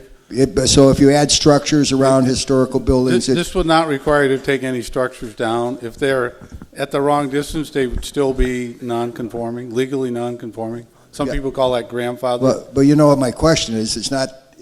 How does that affect the standing of a historical district, depending on the new structure that you add? Something's been cleared at a historical district because of the buildings or site. It would let you put it closer to the property line than you could before. So my solar panels become part of the historical district. I guess I don't understand the question. Does anybody else understand what I'm? Right, I think. Can you put an unhistorical structure on your lot in the historical district? Is this what you're saying? Yeah. Like, can you put a solar panel in a historical district? That's not something I know about, the planning board knows about. I don't know what the status of a historical district, I think, is a historical commission here. Does anybody know about that? We have, all of the zoning bylaws in Conway apply to everything except for the industrial zone. We have the same, we don't have a different zoning bylaw for the historical district that we do for my house down the road. There aren't zoning bylaws that are different by historical. I just wondered how we got to be called a historical district then. That I don't know. I think I understand the question now. We have no control over what happens in the historic district. We're just addressing the separation or the distance. So if it's allowed, this is the distance. If it's not allowed, it's not allowed. Okay, yes. Go ahead. I just, Lee Whitcomb, Ashfield Road. I just have one question. Under yard, it says a required open space. Is one required to have a yard? I mean, it just seems like an odd phrase. Well, this is the space that's between your structure and the distance to your property line. That's what it is. And it's required because there has to be a distance between them. You know, if you think about it, if you have a primary structure and it has to be X distance from the property line, then there's a space there. That's called a yard. You can put what you want in your yard. Whoa, this is getting into like time-space discussions, spooky action at a distance and all that stuff. And the questions, did I recognize you? And now I recognize you. You're Bob Baker. Mr. Baker has called the question. All those in favor of no longer discussing this issue signify by saying aye. Aye. Any opposed? All those in favor of the bylaw, 2/3 vote. So we're going to have a count. She's taken off here. Could be unanimous. If it's unanimous, do we have to have a count? No. All those in favor signify by saying aye. Aye. All those who want to count signify by saying no. No, all those opposed signify by nay. Did I hear nays? No. Unanimous. That was. Yeah, 23. Mr. Moderator, I move that the town amend the protective bylaws by adding Article 10 as printed in Article 23 of the warrant. Is there a second? Discussion. Yeah. Okay, so this proposed bylaw revision basically makes it possible to, with our zoning bylaws, to create age-restricted housing, commonly known as senior housing. We're not having like housing for the teenage age-restricted. It's for over 55 age-restricted. And right now, the zoning bylaws in Conway are such that you can, you have a lot, you can put a duplex on it, you can have an accessory apartment to it, so it's essentially a 3-family, that's it. If you wanted to do denser construction, so for example, you wanted to have 5 triplexes on a area that was a community planned development, we couldn't do that right now in Conway. So the work that the Housing Committee's been doing for the last, looking at possible design ideas for senior housing, has shown that there's a lot of interest in senior housing. In order for there to be a development like that, we need to revise the bylaws. This bylaw that you see here is our best attempt, the planning board, with input through information sessions, through public hearings, meeting with people. This is our attempt to create zoning bylaws that maintain the things we like about Conway and allow for age-restricted housing. That's the general idea behind this. There's specifics, but that's the general. Okay, questions or comments? Yeah, Mike. On this one, what concerns me a little bit, I understand what you're trying to do. But the 55 years old, I'm almost 55. I'm going to be 50 this year, but I'm nowhere near ready to retire. And I don't want to see anybody take advantage of our elderly housing at the age 55. What's the retirement age now? I think for me it's 70. So I mean, can we up that to 62, something? Can we make an amendment there? I think this is common.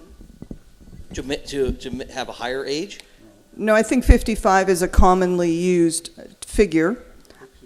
And I don't know whether Pixie can comment on this, and my guess is that if you look at age-restricted housing in other places, that there's probably a majority of people who are quite a bit older than 55, but that it would be eligible at that number, at that amount. Can I make a motion to raise that to 65? Sure. You can make a motion to amend it to 65. Is that what you're doing? I'd like to make a motion to amend it to 65. Okay, so now we really are going to limit the discussion to 65 or 55. And if you want to talk about the wisdom of the bylaw, we'll do that after we vote on the amendment. So are there any questions or comments about 65 or 55? Yes.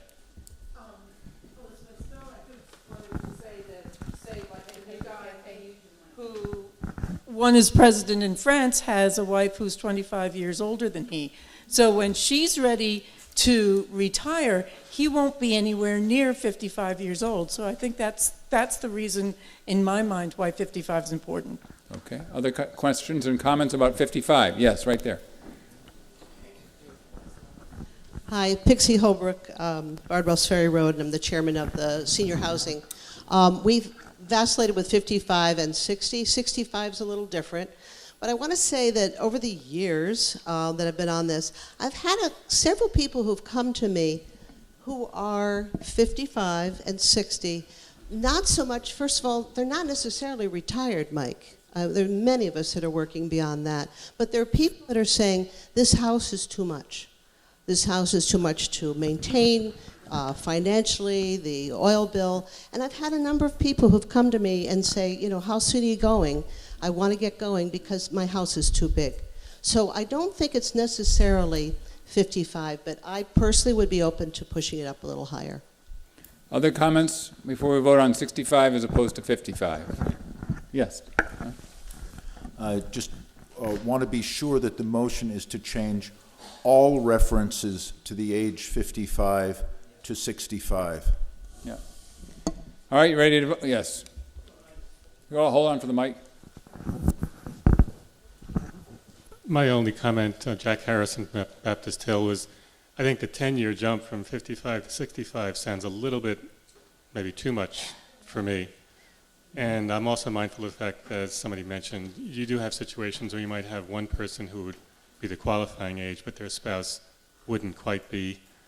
And maybe that's why the 55 was a kind of standing notion. But I think the jump of 10 years might be a bit too much, and so that's my comment. Okay, ready to vote? Yes. Yep.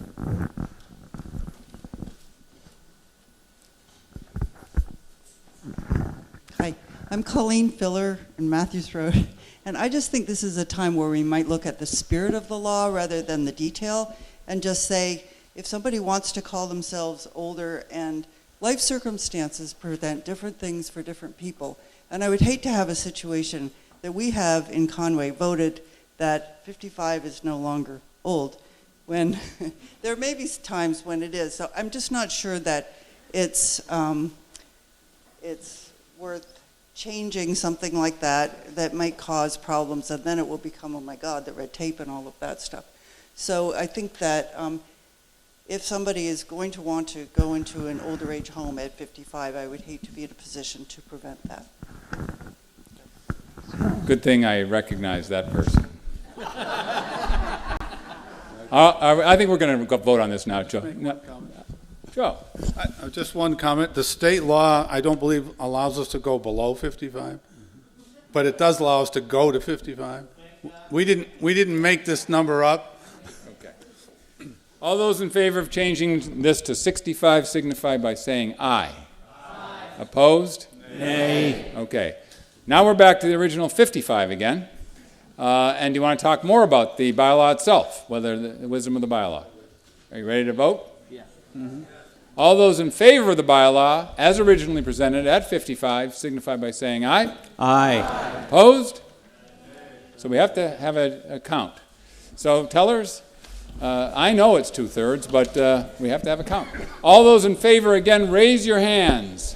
High.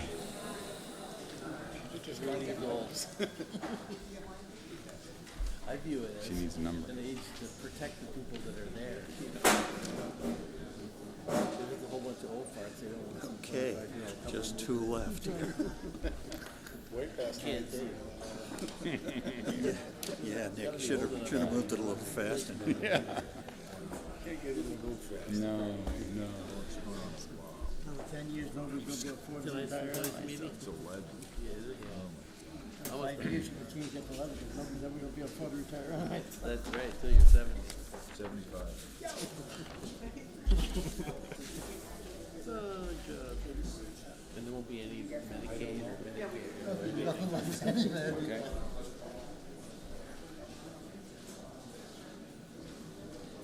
Compromise now, compromise.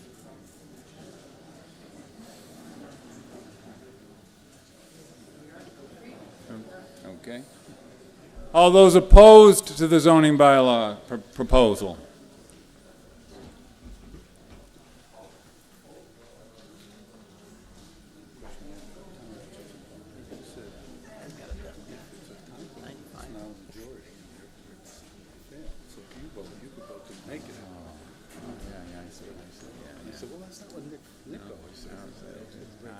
Right. 9. Okay. 18. So, all right, so there are, so it's 96 and 18, so the total number of votes is 114? 114. 114, and 96 is more than 2/3 of 114, Yes. right? Right. Yes. Passes. Twice 18. Okay. Article 25? 24. Mr. Moderator, I move that the town adopt the resolution as printed in Article 24 of the warrant. Is there a second? Discussion. Yes, sir. Microphone right? There it is. Okay.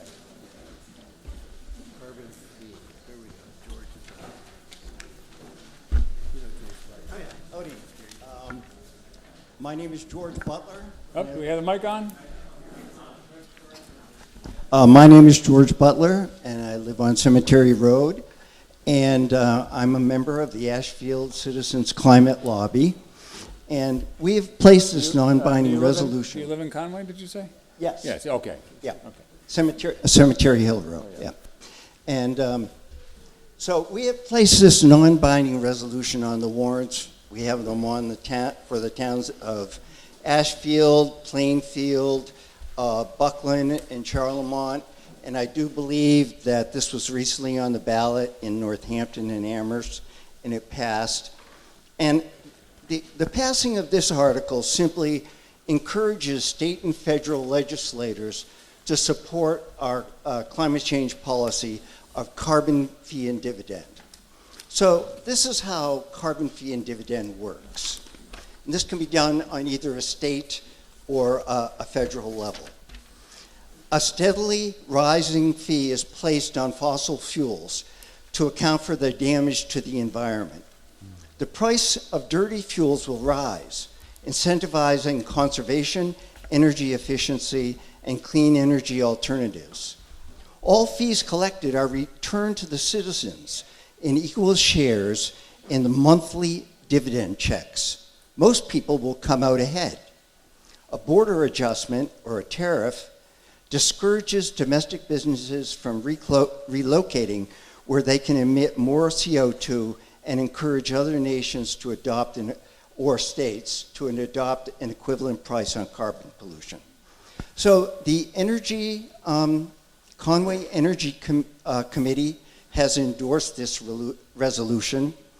Our Senator Hines has also endorsed carbon fee and dividend, as well as Representative Kulik. The Sierra Club of Massachusetts supports carbon pricing. A well-known international climatologist, Jim Hansen, also supports it. There are 2 carbon fee and dividend bills currently on the docket this year in the State House with 79 sponsors.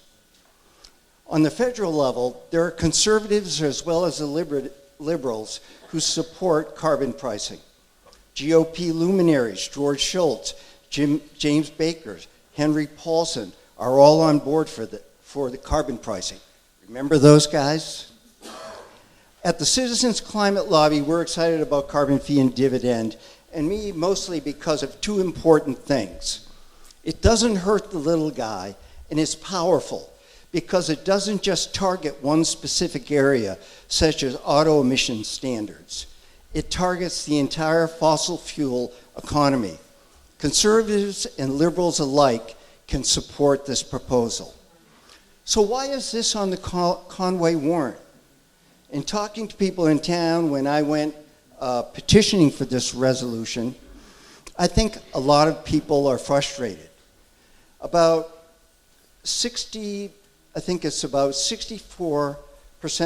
of the people in Conway think that climate change is real and that man has a role in it. That's from the Yale study 2016. So this resolution is a way to say, in Conway, we don't think climate change is a hoax. And we, at the town meeting level, at the grassroots level, are saying, hey, we want meaningful climate change legislation. Thank you. Okay, discussion? Yes, David. David Fisher, Shelburne Falls Road. I think it sounds great. I mean, I've been kind of fantasizing about a carbon fee since I was 15 years old. The part I don't understand about this, and maybe you can clarify for me, if there's going to be taxes or fees on fossil fuel, but then the dividends go back to the average people, how does that de-incentivize consumption of fossil fuels if people just have more money that they could offset the fees with? So some studies have proven that even though your price of gas would be higher, matter of fact, the state law is $15 per ton. This is one of the proposed state laws, which would be about 15 cents in gasoline. So your price of fuel, of carbon, would be higher. But because even though all that money ultimately comes back in equal shares, the studies have shown that raising the price of the carbon still incentivizes people to go solar, to buy electric cars, and so forth. It's now working in British Columbia, and it is successful. It's working in Sweden right now, and it's successful. So I think it's a matter of computer studies and analysis that show what the effects will do. One thing it does do is if you have a higher carbon footprint, then you're going to get hit harder with this. If you're in the lower 25%, the lower fifth, you will either break even or make money on this. I'm not sure if that really answers your question or not. Okay, other comments or questions? Okay, ready to vote? All those in favor of this non-binding resolution signify by saying aye. Aye. Opposed? Nay. Passes. The last article. Article 25. Mr. Moderator, I move that the town adopt the resolution as printed in Article 25 of the warrant. Motion has been made and seconded. Is there any discussion on campaign finance? Yes, sir. Here it comes.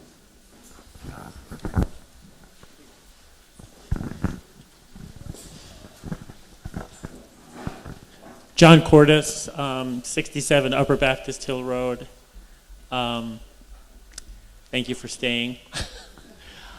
This is a very popular topic. It's pretty much bipartisan in nature, that too much money is influencing our political process.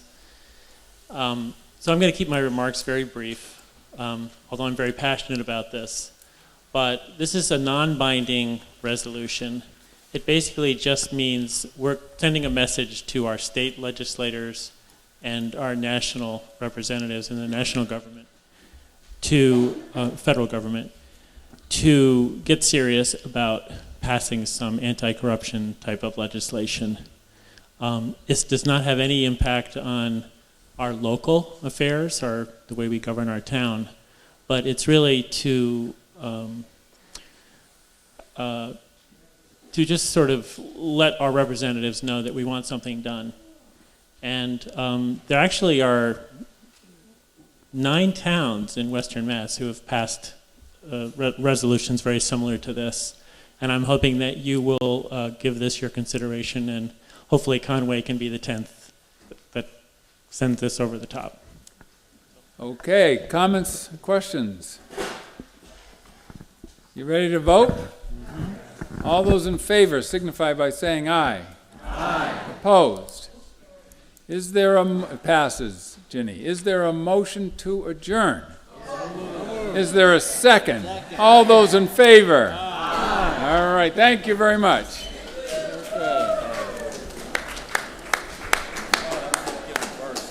Okay.